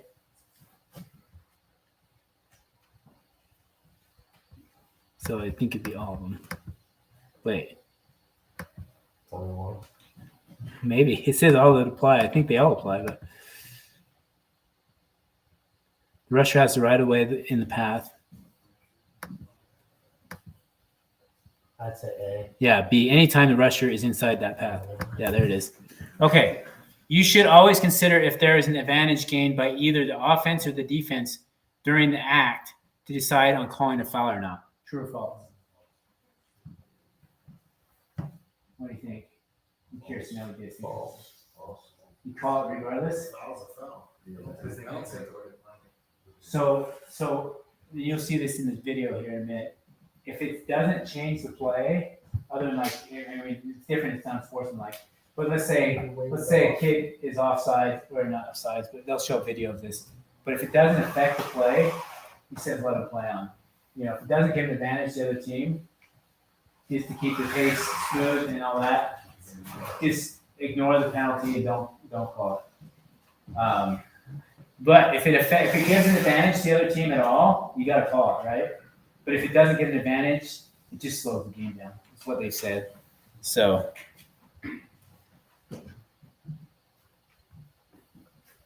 So I'll put true on that. Okay. Never call a non-safety or safety foul unless you're 100% sure. Should you never call a foul if you're not 100% sure? When in doubt, throw a flag, right? Okay. We'll see how we did. This is the first time I've taken the quiz too, I think. I may have taken it once before. Okay. Oh. We got some of them, right? Let's see them. Let's see if we can see what we did. So we did get tripped up by that. All players except, so the quarterback is eligible to receive pass. We realized that after we hit that. Okay. If the ball carrier loses the ball in the air and the defender catches it, the play is dead and the ball is marked as spot of last possession. I don't think we play that way. We play it. We play it live. So ignore that. We play, if they intercept it, they intercept it. That's different than us. When the ball is spotted where the ball carrier's lead foot is when the flag is pulled. That's also, yeah, we gotta ignore that one because it is true. That is true. I don't know why they marked that wrong. That's weird. The rusher or rushers must identify themselves before the snap. And that one, I'm not sure if we understood the question. It's pretty self-explanatory because they'll If be they're behind the behind the rushing mark. I think what they're trying to say is they could all line up behind the rushing line and not rush. I think that's what they're saying. And they don't have to identify because they don't have to say which one of us are rushing. If they all line up behind the rush line, some may stay and some may go. So I can see where that makes sense. In overtime, both teams must go for two starting the second overtime. Yeah, we do play that way. So we do have to go for two after this in the second overtime. We'll have a Kahoot too. I'll throw you guys a Kahoot with like our rules in the next few days. I'll even maybe see about posting it to the band app. So they said they agreed with you, Morgan. They said they should call a foul. So basically, they're saying if anything looks like a flag guard, it is a flag guard. It's essentially what they're saying. If the rusher lines up behind the rush line and leaves early, he or she may reset and rush the passer as long as they start from the original rush line. So for us, that is true. So if they jump past the rush line and then the ball wasn't snapped yet, and then the ball is snapped, and then they jump behind the rush line again, and then they rush, they can do that. It's legal. So here's the defensive holding. It's 5 yards. So it's 5 yards from the spot, and it's a first down. Okay, automatic first down. Okay, I knew it was from the spot. I just couldn't remember if it was 5 or 10. Handoffs are illegal in the no-run zone. So we realized our mistake on that. They are legal. They just can't run past the line of scrimmage. Okay. Oh, then let's see. Team A is going for 2 from the 10-yard line.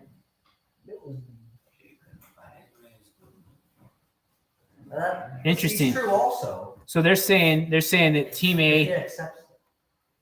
So they say it's okay. So that is the way it is. Okay, so they accept the penalty, but they start from the 5, but they have to pass. So they're forced into the no run zone, so they have to pass. Okay. So does that make sense? So you would enforce the 5-yard penalty, which is half the distance to the goal. They still get 2. But they still do get have 2. to pass. But they're starting from the 5-yard line, and they have to pass. That almost could be used as a strategy for in the kinder age. Yeah, for real. Yeah, cause a foul and then push them up. Then they wouldn't get any points. Yeah.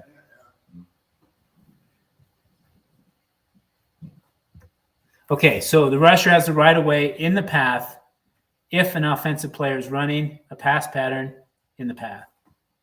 That's interesting. Okay. Running a pass pattern in the path.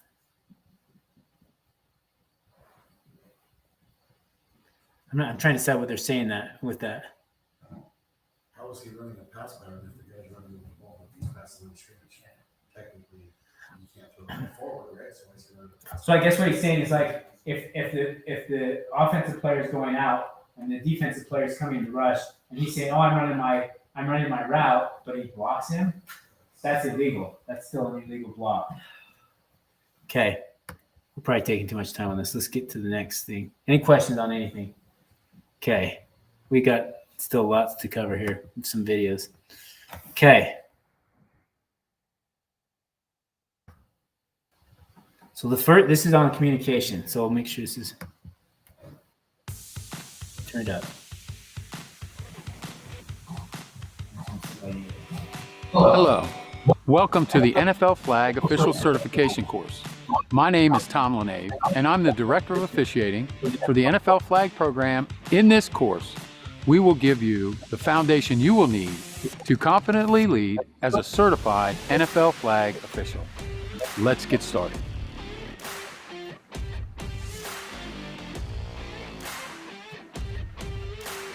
Being an NFL Flag official is more than enforcing the rules. Your job is to help participants learn and grow with each game while providing leadership and guidance in a safe environment. That's why your communication skills are key as you work towards these goals. Think about communication as both verbal and visual. It matters what you say and the way you say it. Mastering these skills will help you develop trusting relationships with fellow officials, coaches, and players in every game you officiate. Establishing good relationships start from the moment you arrive at the field. Here's how to make a professional first impression. Arrive early and in full uniform with all your equipment in place and in good condition. If you don't have a full uniform, wear single-colored pants or shorts, preferably black, with a striped shirt and the required gear. If you want to wear a hat, make sure it's only black or white.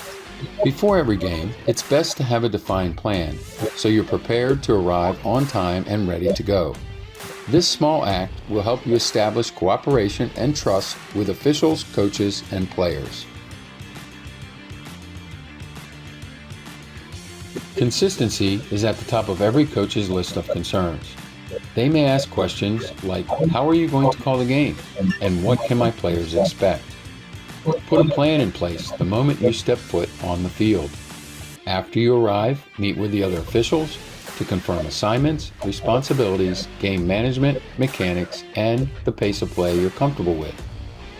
You should also cover penalties and enforcement, paying close attention to impeding the rusher, flag guarding, blocking, screening, and pass interference fouls. Understanding each official's approach, in addition to your own, conveys professionalism, leads to consistency, and shows coaches and players that the game will be fair and within the rules. When you report to the field, introduce yourself and your crew to each team's coaching staff in a professional manner. Avoid negative body language, like crossing your arms or putting your hands in your pockets. And always address the coach as coach, their earned title and one of respect. Referring to a coach by his or her first name may appear as favoritism or bias toward a particular team. Then find out which coach is the lead voice on timeouts, conversions, and penalty enforcement. If you're only working with one partner on the field as a two-person crew, make the coaches aware that field coverage will be limited in some cases. Establishing potential issues that can affect the game early on helps prevent any possible disputes. Lastly, ask if there are any rule clarifications or general questions the coaches need answered.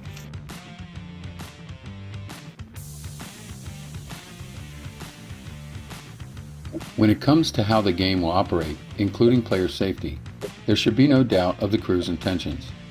This is where pregame instructions come in handy. They allow you to effectively manage the game by conveying your expectations of coaches and players for in-game communication, rough play, and enforcement. NFL flag rules include a section devoted to coaches' behavior and the expectations they must follow while coaching in an NFL flag game or tournament. They're required to sign a coach's code of conduct and strictly adhere to guidelines for conduct and attitude. They're responsible not only for their own behavior, but for the players and in some cases, the parents as well. Also take into consideration that these men and women give their time freely for the benefit of those they coach and the communities they live in. You want to acknowledge this when you're developing your approach for how you'll interact with coaches on game day, in addition to stating their NFL flag coaching expectations.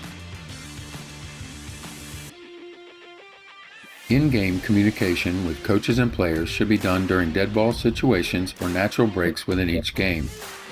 Remember that once the huddle is broken, all communication must stop to focus on the play and your responsibilities.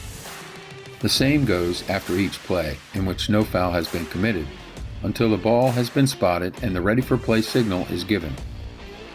There will be points during the game when coaches and players have questions about plays, alignment, and penalties.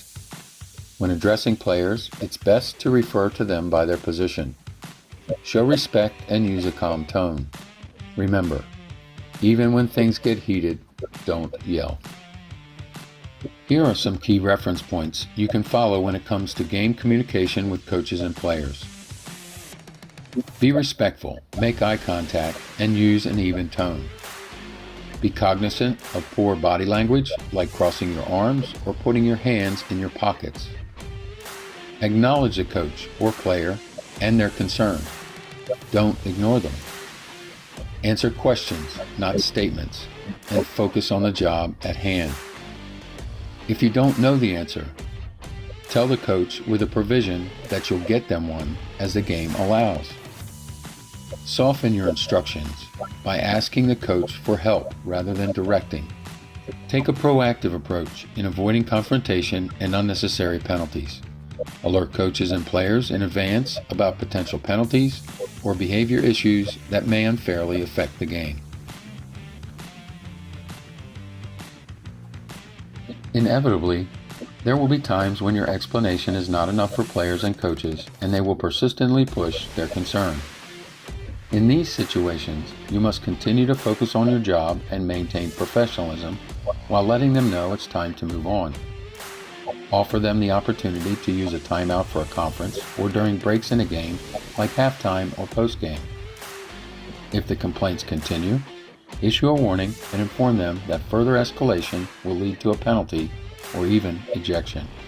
Remember, you have the ability to dictate the tone and direction of every conversation.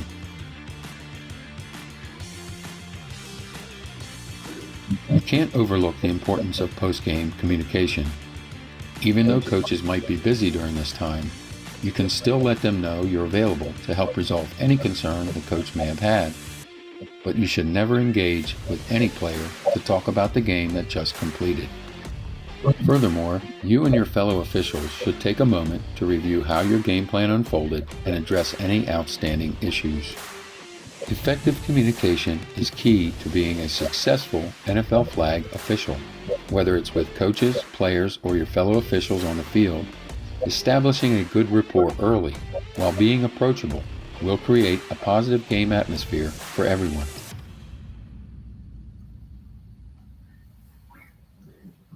All right. Questions or comments? That makes sense. I think communication is like a huge part of refereeing. If you can communicate well with the referees, first of all, it makes you seem professional, but it also oftentimes can resolve a lot of conflicts if you can be confident and to communicate with them ahead of time too. Okay.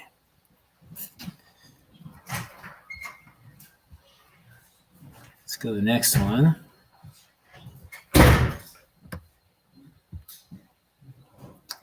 Here's a quiz on that. We'll watch the videos, and then if we have time, we'll do the quizzes.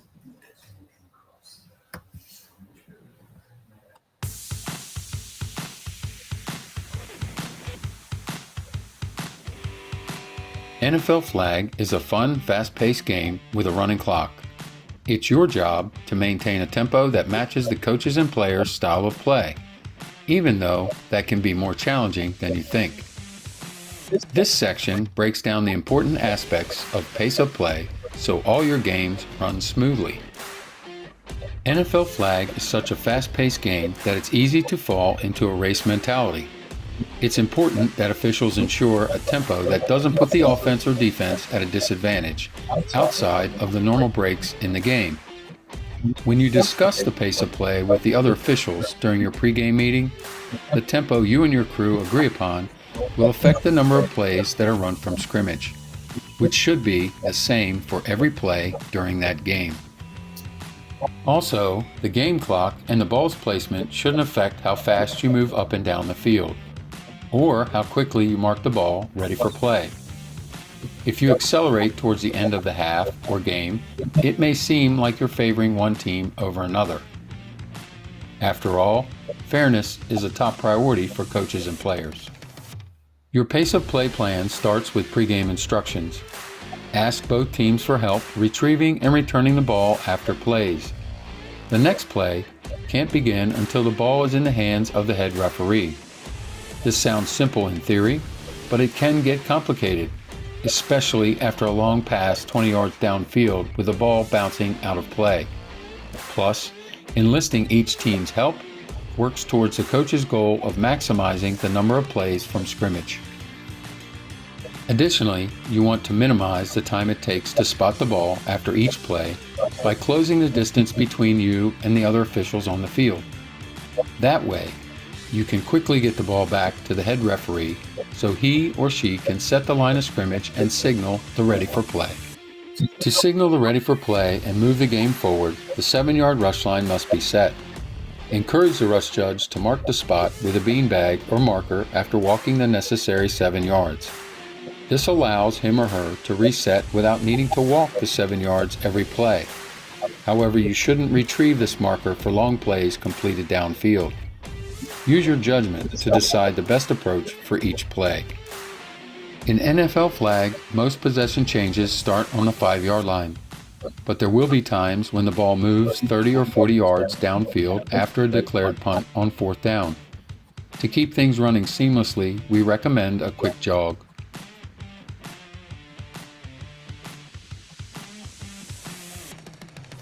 Clock stoppages require some preparation as they can alter the flow of the game. In NFL flag, the clock stops at halftime, during one of each team's 3 timeouts, at the official's discretion, or in the event of an injury to a player.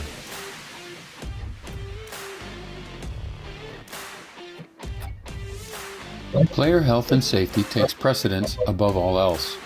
If a player is injured, stop the game immediately and assist to provide appropriate treatment.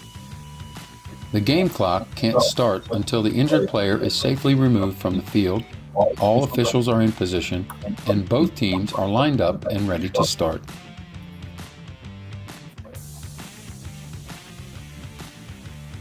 During huddles, work with the coaches to bring the players back on the field to restart the game.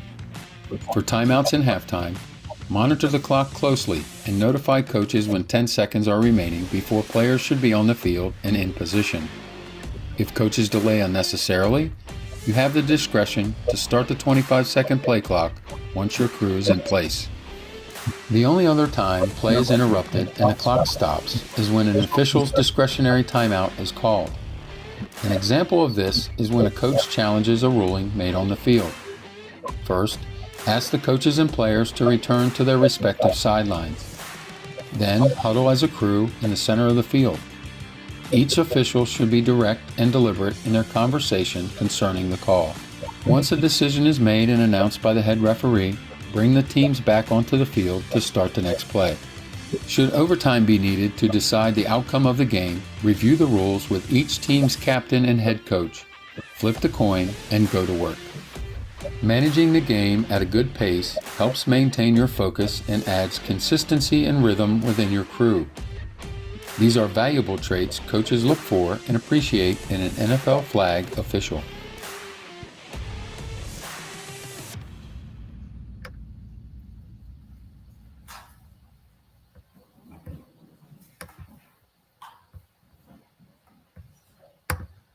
Oh shoot, cancel. All right. So a couple of points on that. So one of the things that to point out, this is really good. Something I learned a lot from watching these videos too is whatever you guys decide, if you're going to run between setting the ball every time, you do it the whole game. right? You don't run maybe at the end of the half and then walk the rest. Whatever you're going to do, if you're going to fast walk, if you're going to jog to set the ball, you do that the whole game, okay?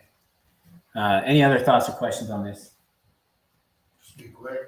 Yeah. The more as a ref getting that ball set, the more plays they can take. Yeah, the games go really fast. I mean, it's only 40 minutes, so if you lollygag, they don't get near as many plays in.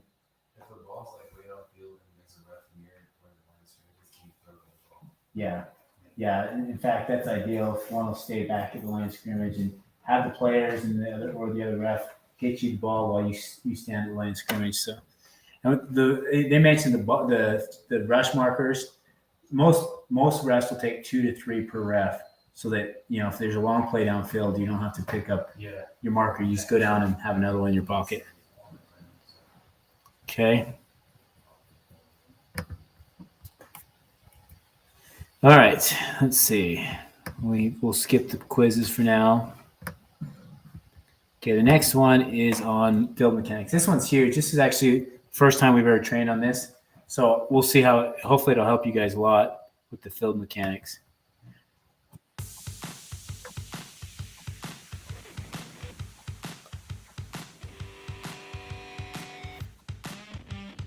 Ever hear a coach yell, "How can you miss that?" Or, "What are you looking at?" Officials are expected to be perfect on every play, but that simply isn't possible. However, there are mechanics in place that are designed to help officials best observe the players through each play. Understanding and executing these mechanics will help you meet the challenges the NFL flag game presents, especially with its fast-paced nature, and overcome any coach concerns.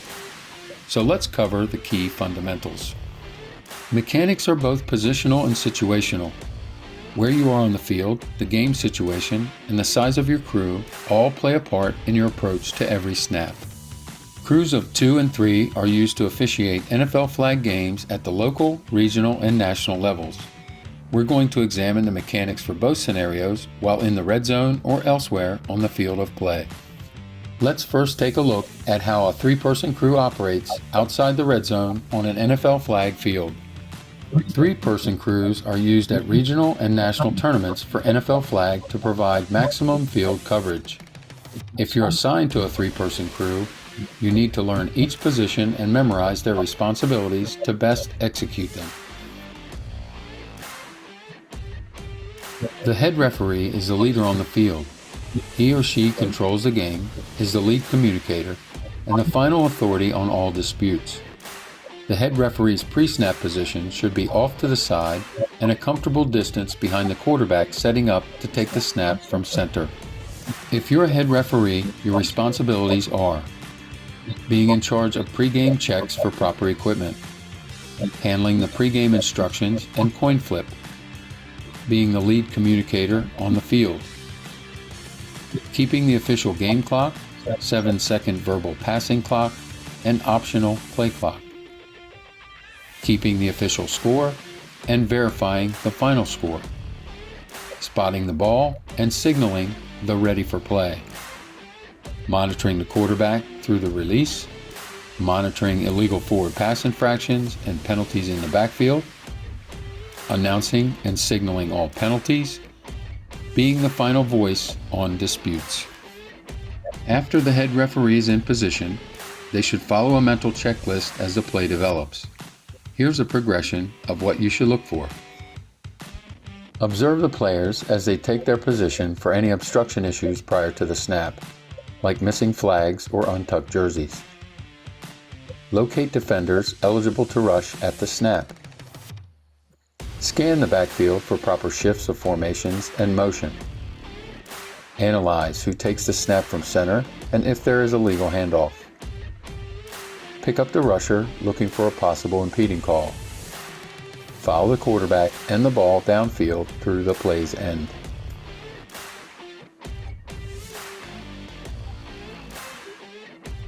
The line judge in NFL flag takes a position on the sideline at the line of scrimmage before the snap. He or she must cover half the field and the boundary through the end zone. If you're a line judge, your responsibilities are to Mark the line of scrimmage on the sideline with a beanbag or other form of marker to spot each play. Monitor the 25-second play clock and verbally count the 10-second rundown. Be responsible for offsides, illegal procedure, and false start fouls, with an eye for illegal rush and impeding calls. Move downfield quickly to cover your area, including the boundary, until the play is over. Assist shuttling the ball back to the head referee for placement and to start the next play. Walk off the yardage and place the ball during penalty announcement by the head referee. Be a communication link for the head coach on your sideline during available dead ball time throughout the game. After the line judge is in position, they should also follow a mental checklist as the play develops. Here is a progression of what you should look for. Observe the players as they take their position for any obstruction issues prior to the snap, like missing flags or untucked jerseys. Confirm all offensive and defensive players are onside. Scan the defense to determine who is legal to rush and who must wait for a legal handoff. Scan the offensive backfield for proper shifts of formations and motion.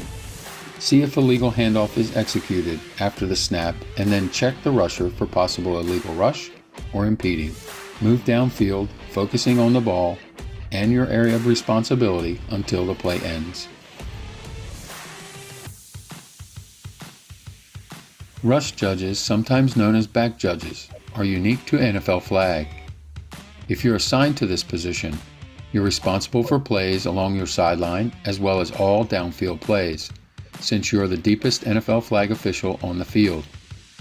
This referee also marks the rush line for the defense by walking off 7 yards from the line of scrimmage each play, and they need to be in place prior to all ready-for-play signals from the head referee. If you're a rush judge, your responsibilities are to be positioned on the opposite sideline of the line judge. Mark the 7-yard rush line for the defense. Monitor the secondary game clock. Be responsible for illegal rush and most downfield calls, including scoring plays. Move quickly after judging possible illegal rush fouls to stay ahead of the ball and rule on plays downfield. Assist shuttling the ball back to the head referee for placement and to start the next play. Be a communication link for the head coach on your sideline during available dead ball time throughout the game. After the rush judge is in position, they should follow a mental checklist as the play develops. Observe the players as they take their position for any obstruction issues prior to the snap, like missing flags or untucked jerseys. Scan the defense to determine who is legal to rush and who must wait for a legal handoff.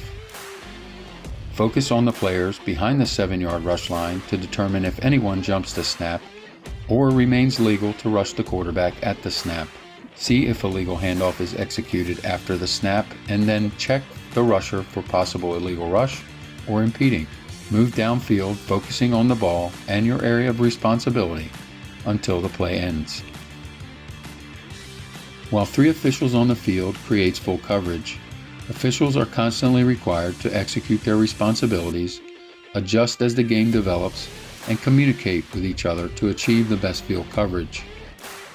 Now let's take a look at how a 2-person crew must adjust and operate in an NFL flag game.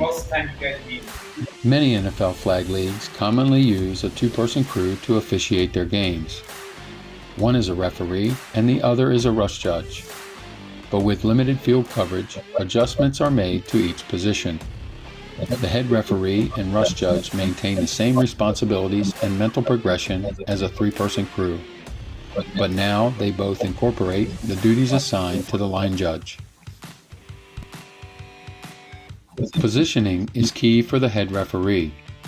When only working with one other partner, there are 2 options available. The first is to set up in the backfield behind the quarterback and off to the side.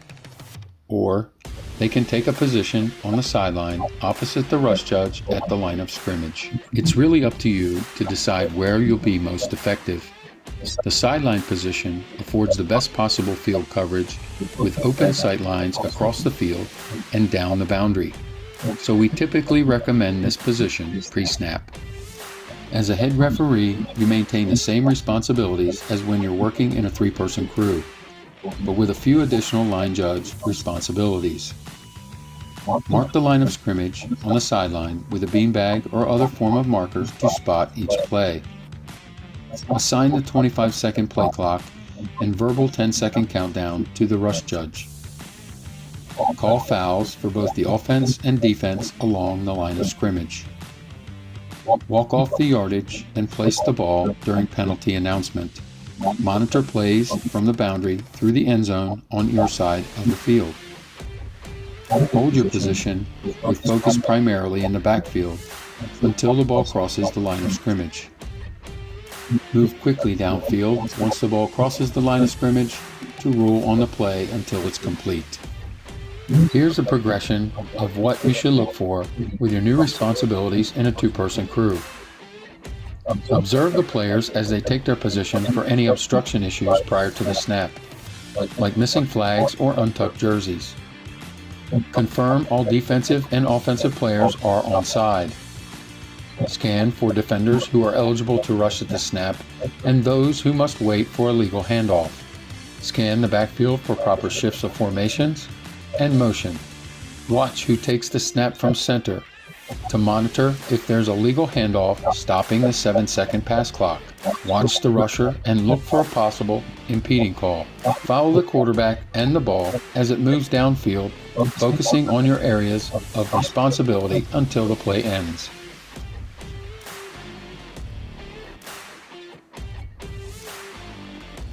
The rush judge's position on the field is the same as the 3-person mechanic.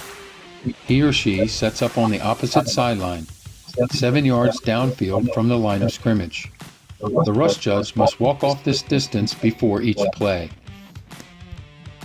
As a rush judge, your responsibilities are also the same as a 3-person crew with just 3 additions.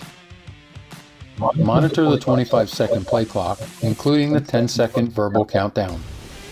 Retrieve the ball and return it to the head referee for placement and to start the next play. Monitor the deep third of the field and most scoring plays. Now that you're responsible for the deep third of the field and most scoring plays, you need to close the distance between plays occurring toward the opposite sideline.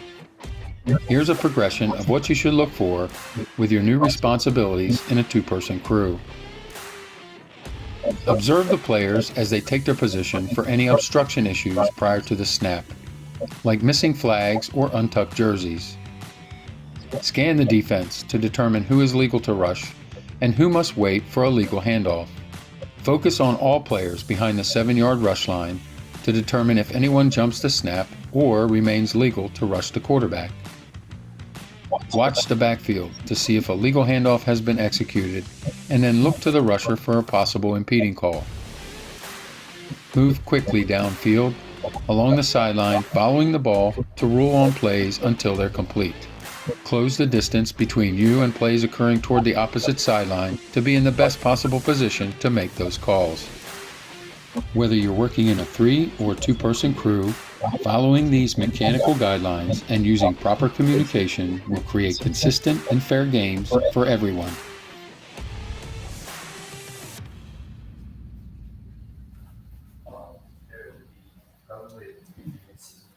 Okay, so where does the rush judge line up? Opposite sideline. Okay, and where at on the field? What's that? 7 yards from the line. Yeah, so at the rush line, yeah. Ours would be 10. Yeah, there's the 7, but yeah. So where's the head ref line up?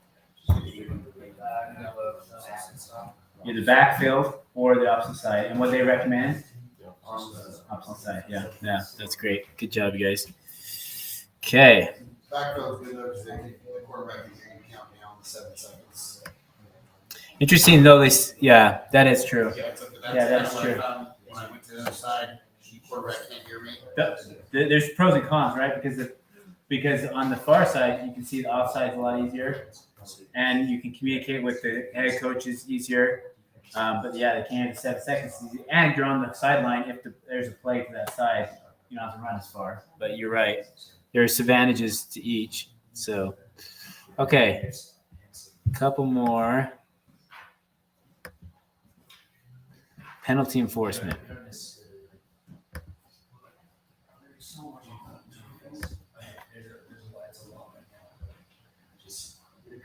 So what I'm going to do, just so you guys know, I'm going to post this PowerPoint. I'm going to post it on our website, FridayNightFlag.com. I'm going to put it under About Us, and then under About Us, there's referees. The same place you can see the paperwork and stuff. I'm going to post this out there so you guys can access these videos and quizzes and everything. And my recommendation is you may want to go over this another time, but then after week 1, once you get your feet wet, it'll probably start to make a lot more sense when you watch it a second time after your first week. So after you post it to the website, I'll also post the link to the band app if you guys are on the band app.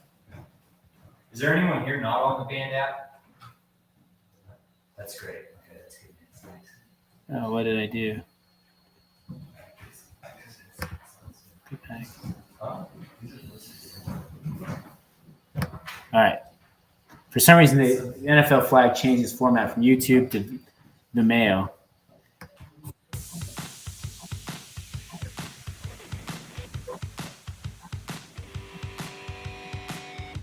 NFL flag officials create an environment of learning, growth, and most importantly, safety.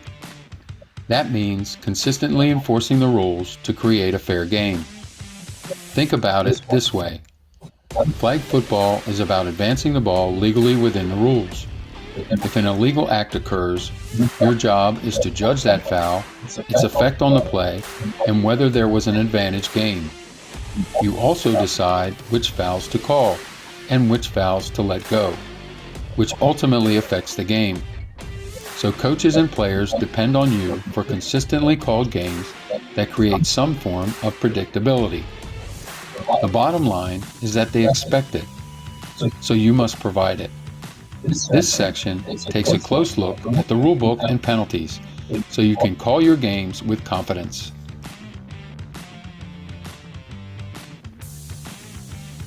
To effectively manage a game, you should proactively communicate your expectations about rough play, alignment, and enforcement to coaches and players. But the way you address these topics really depends on the age group you're officiating.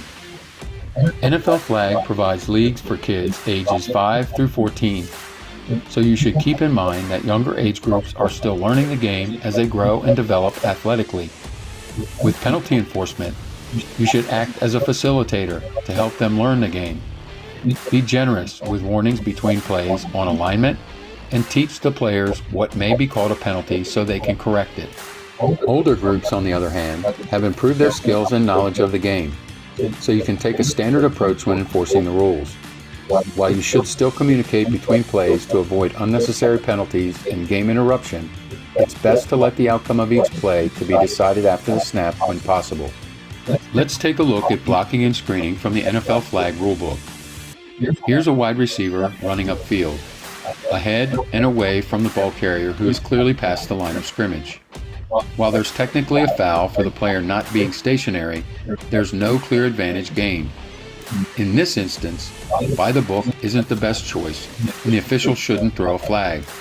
Ball side movement by other offensive players must be observed for this foul to be called. This is an example of a foul that would unnecessarily insert the official into the game. Live ball fouls are infractions that occur while the ball is in play.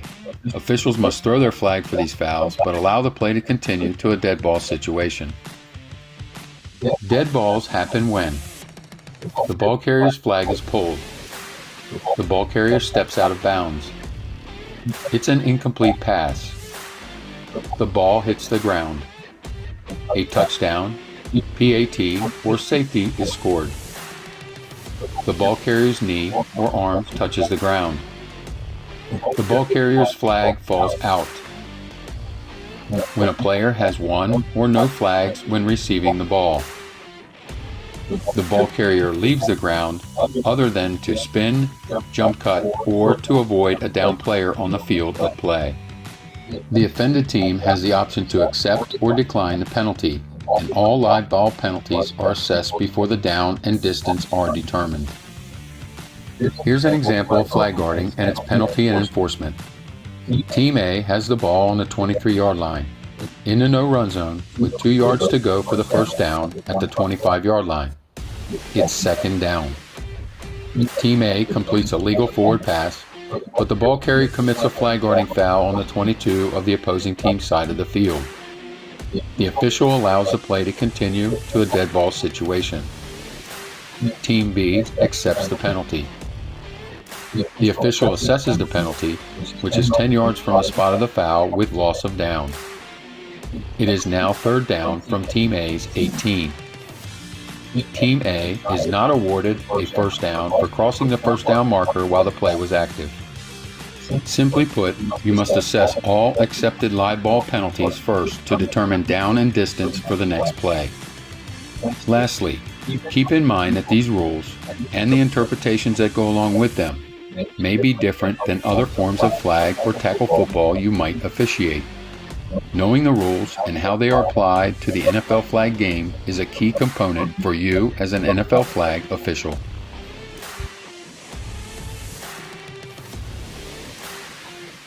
How do you and the other officials gather and share information surrounding each penalty? Once the play is complete, you should come together as a group to share the foul and where it was located with the head referee. And remember, never yell across the field. It can come off as unprofessional.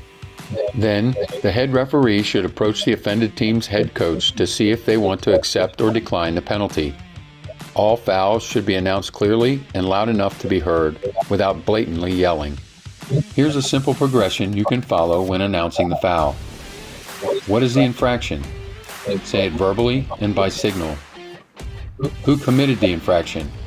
The offense or the defense? Accepted or declined? Penalty enforcement? And down. Here's an example of a penalty announcement. Impeding the rusher, offense.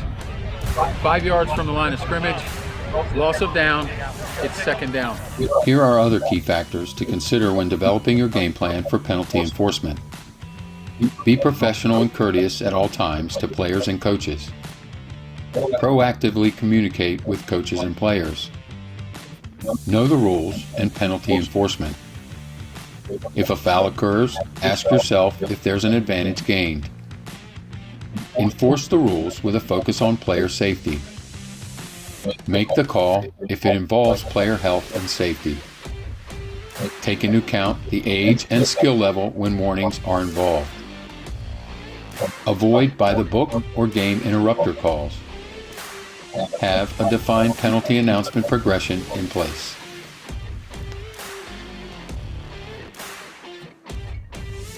In NFL flags, some penalties are called more than others. This often leads to discussions with coaches as to why certain penalties are called or not. But knowing what constitutes as a foul will help you minimize coaches' concerns. The best place to start is with common fouls and their definitions. Impeding the rusher is any act that would cause the rusher to slow down, including an offensive player inside the path to the quarterback who contacts the rusher, even if the offensive player is executing a pass pattern. The path to the quarterback from the rusher is set pre-snap. If the quarterback rolls out in one direction or another, it doesn't change the rusher's original path and the right-of-way without obstruction. Flag guarding is an act that would impede the defender from grabbing the flag. That includes using a hand, elbow, arm, or ball to cover the flag, or jumping to avoid a pull. Defensive holding is when the defender progressively grabs or holds the ball carrier, and it stops or prevents their progress. For example, shorts grab without impeded progress of the ball carrier would not constitute a foul. Blocking or screening happens when offensive players are running around the ball carrier, essentially blocking the defense. These fouls must occur on the side of the field where the ball is being advanced. Before you call the foul, give offensive players on the ball side of the field a few steps to come to a stationary position. Movement away from the ball would not constitute a penalty.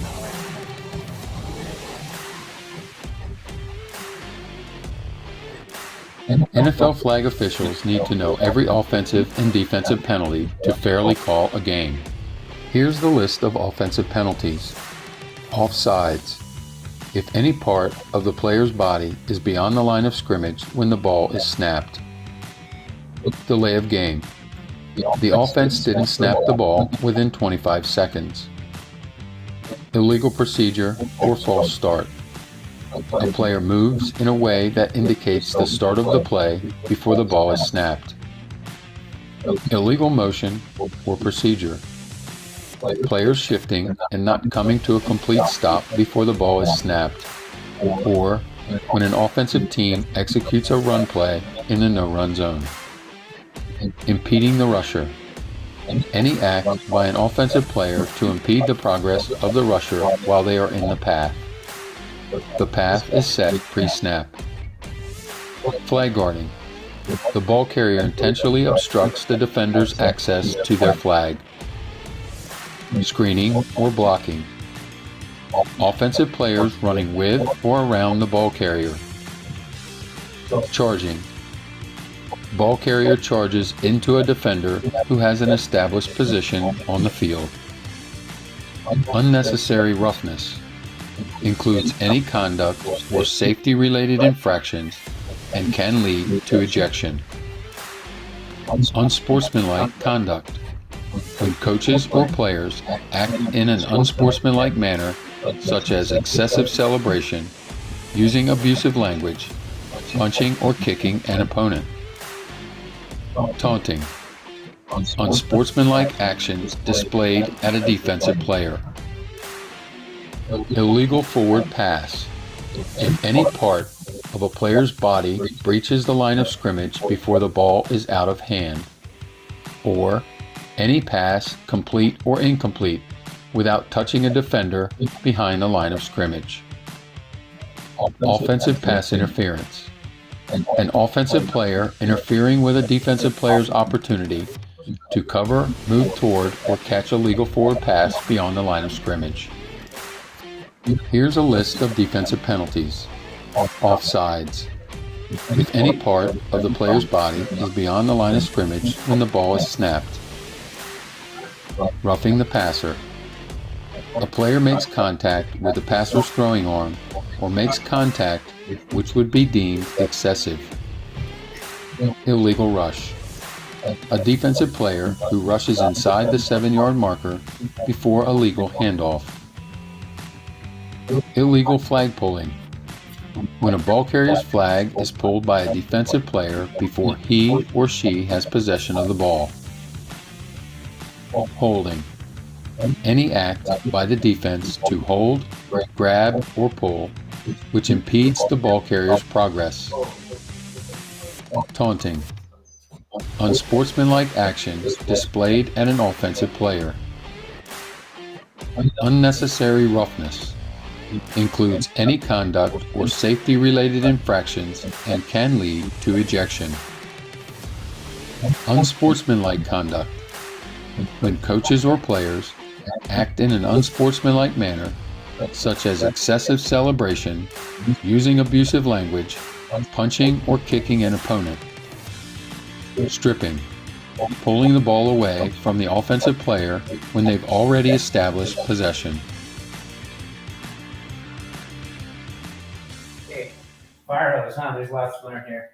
We have the referee signals sheet, so if you didn't grab one, make sure you grab one of those and study it before next week. Okay, we're almost there. We've got, well, that's pretty much all. We'll do this conclusion here, and then if you guys have to leave or whatever, you can leave, but we're going to do some quizzes after just to hand it, if you can stay.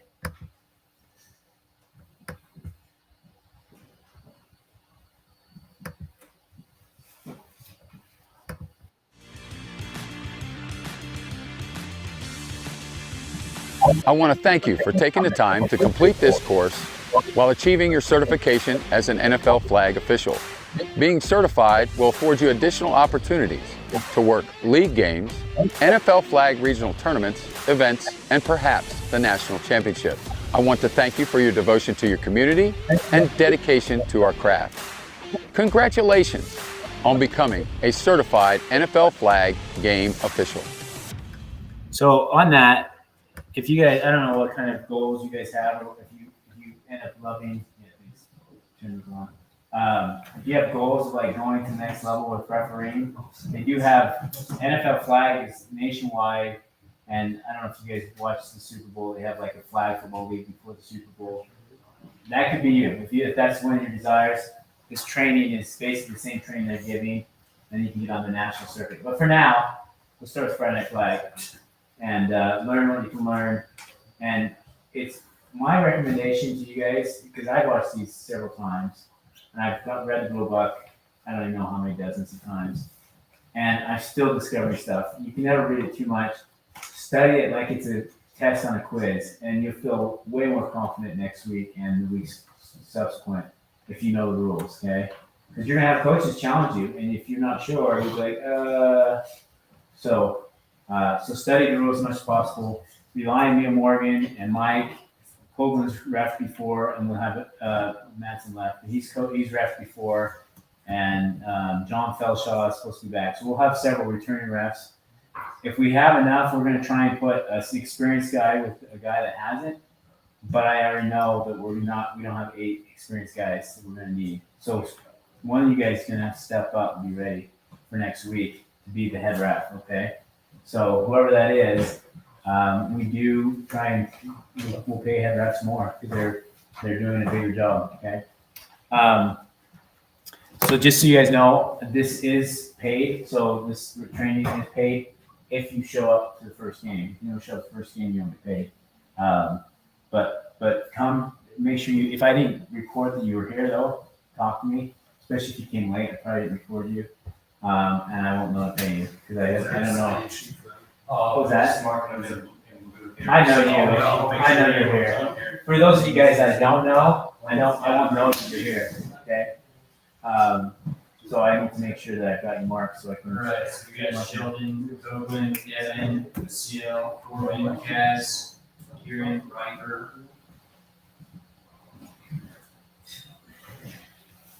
Okay.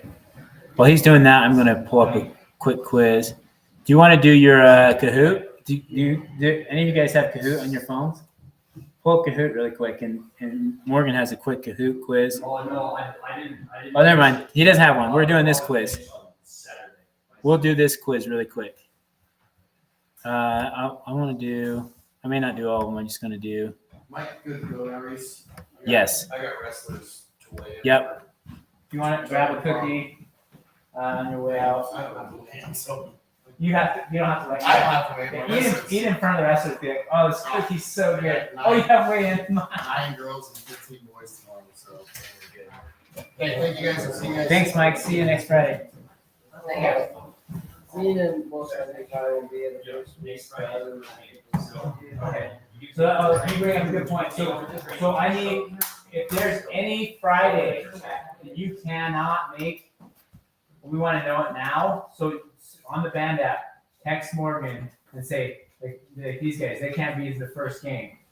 Text Morgan and say, I can't make it to this week. If you have other weeks, we end May 26th. If you have other weeks that you can't make it, tell us now. The worst thing is to tell us like the day before, because then I get mad at you. If I know a week or 2 or 3 ahead of time, it's so much easier for us to schedule. And if we have enough reps and you start doing that stuff, you probably won't get scheduled because it drives me crazy. Let me know what your schedule is so we can schedule you accordingly, okay? Go ahead and grab a cookie, grab the paperwork that you need, and then if you want to hang around for a second, we can do a quiz. Yeah. Or I'll be posting these online too if you guys want to do them on your own. That's probably better. We're kind of over time. So remember, on Friday Night Flag, under About Us referees. The only other week I could make would be the 26th. Okay, text is on the band app, because if it's not writing, we won't remember. Yeah. And then Morgan will help Blake schedule. Just whenever you want to get paid. If you don't turn in your forms, I just won't pay you. So turn in your forms. Yeah. Okay, thanks, guys. That raise a little bit more money, and depending on how you do, throughout the season, you can catch raises. Okay, let me go over you some stuff. Wait, so like, say if I'm doing a team job, needs like, flags. get paid less. Yeah, Flags. No, there would be a shorts. If you're not doing great, I mean. So you're gonna be able to run next week, probably not. Except for Just really slow. I mean, we're trying to improve the grade. Yes. I We want it to be think competitive. we have it right. But we want the best numbers. And so in years past. I have not said it. Honestly, I'm lucky. Difficult to get jobs. This year, we've got a lot of really hard. You walk fast, so. You don't know. The problem is, when I went, it's my favorite 2 weeks ago. When you walk until it's so I'm lucky for the general short. And I don't know. And I walk. Everyone's so ready. So ready. Like, you check in, we want extras. So we'll put, Yeah, we do. instead of having people, right?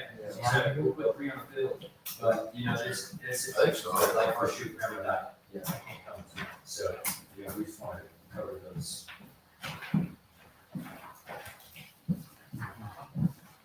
So I actually don't get home till like 4:50 hours one like I might not eat until 20 minutes after like I'm supposed to be there. I'm just going to Okay, so you're saying that like starting on the second game would be easiest?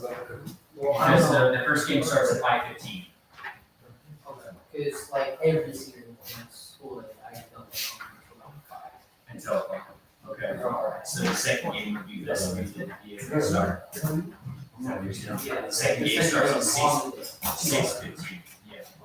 I didn't know if you were talking about. Yeah, and Friday. Fridays, right? Okay, so you're not home until 5 o'clock. Okay. I'll make that, so we can make an adjustment, we'll make sure we get you onto the second game starts.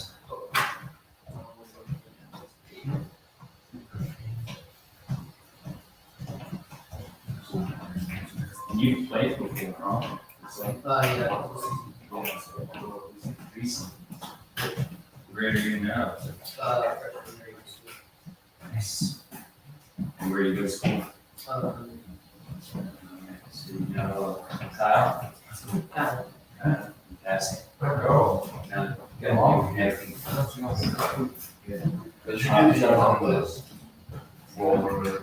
Yeah, so I've got you highlighted. Good. Okay, thank you. So, and then, Riker, your last 2 games? Okay, How you doing, man? We have another Riker, and I want to make sure I highlight the Riker. Yeah, you can see him. All right.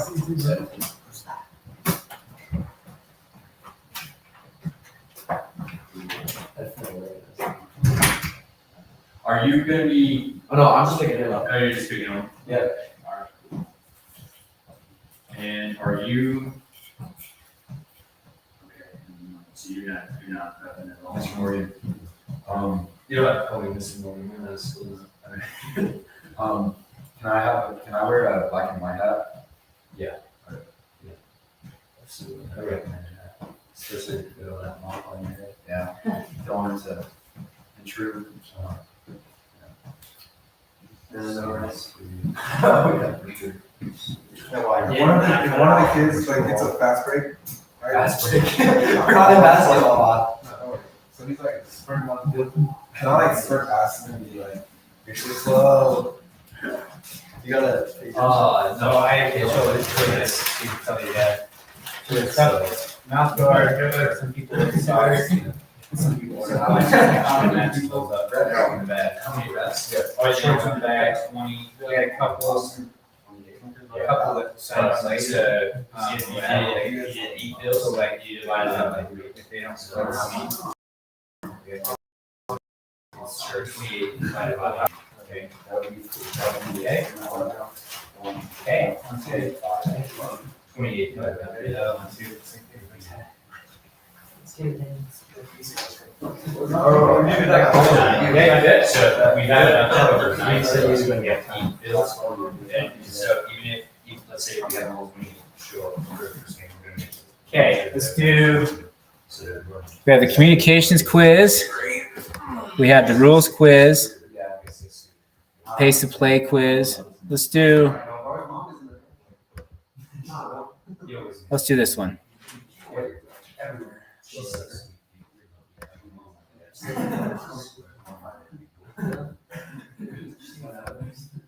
Okay. The head referee should take a position next to and slightly behind the quarterback when working with a two-person crew. True or false?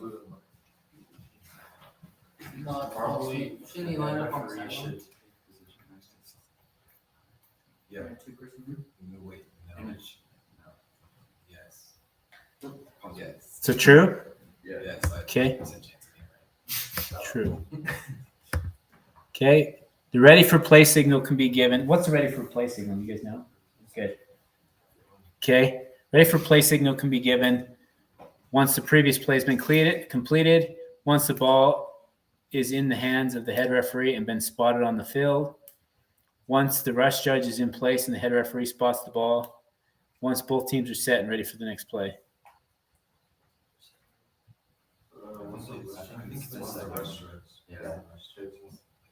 Yeah. Once they're both in place and he spotted the ball. Yep. There are two key fundamentals for mechanics to rely on while officiating an NFL flag game.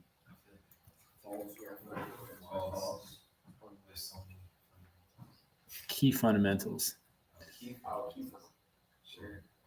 I actually don't know. False. We'll find out. Head referee's responsibilities include lead communicator for the game, 7-second passing and secondary game clocks, the official score, pregame equipment checks. Isn't that all of them? I think it's all of them. The line judge should include blank in their mental progressions each play, confirm that all offensive and defensive players are on side, marking the line of scrimmage, scanning the backfield for proper shifts and motion, monitor the assigned 25-second clock for the start of the verbal 10-second countdown.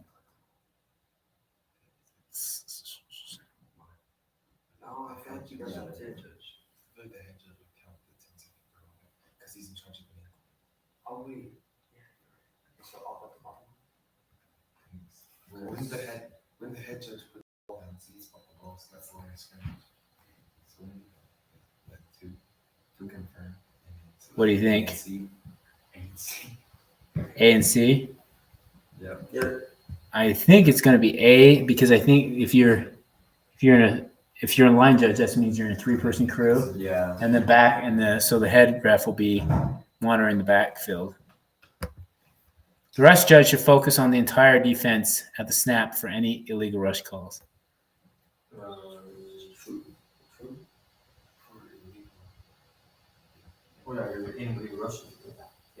Yeah, I would say that's probably true because you have to make sure that the guys up at the line aren't rushing too. Yeah. They may disagree with me. We'll see. When working with a two-person crew, the head referee adds these to his or her responsibilities: marking the line of scrimmage with a beanbag or marker, the boundary through the end zone on their side of the field, all timing for the game except for the secondary game clock. Now that there's no line judge, and alignment fouls for both teams. So that's all applies. So they're going to mark the line of scrimmage, the boundary through the end zone on their side of the field. Oh, wouldn't the boundary through the end zone be like whether or not they crossed? Yeah, If the head judge is behind their QB when it starts. but if there's only two, they have to watch that on their side of the field too. All timing for the game except for the secondary clock, and alignment fouls for both teams. Yeah. We'll see if we're right on that. When working with a three-person crew, the line judge is responsible for checking each team for equipment issues between plays, marks the line of scrimmage with a beanbag or other marker, is the communication link the head coach on their assigned side of the field, and all of the above? I think that is all of the above. We'll see how right we are. We didn't do very well. Let's see him. What do we get wrong?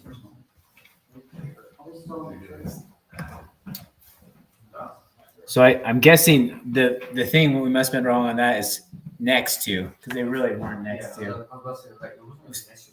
Behind. Yeah. Okay. The ready for play, we got that right.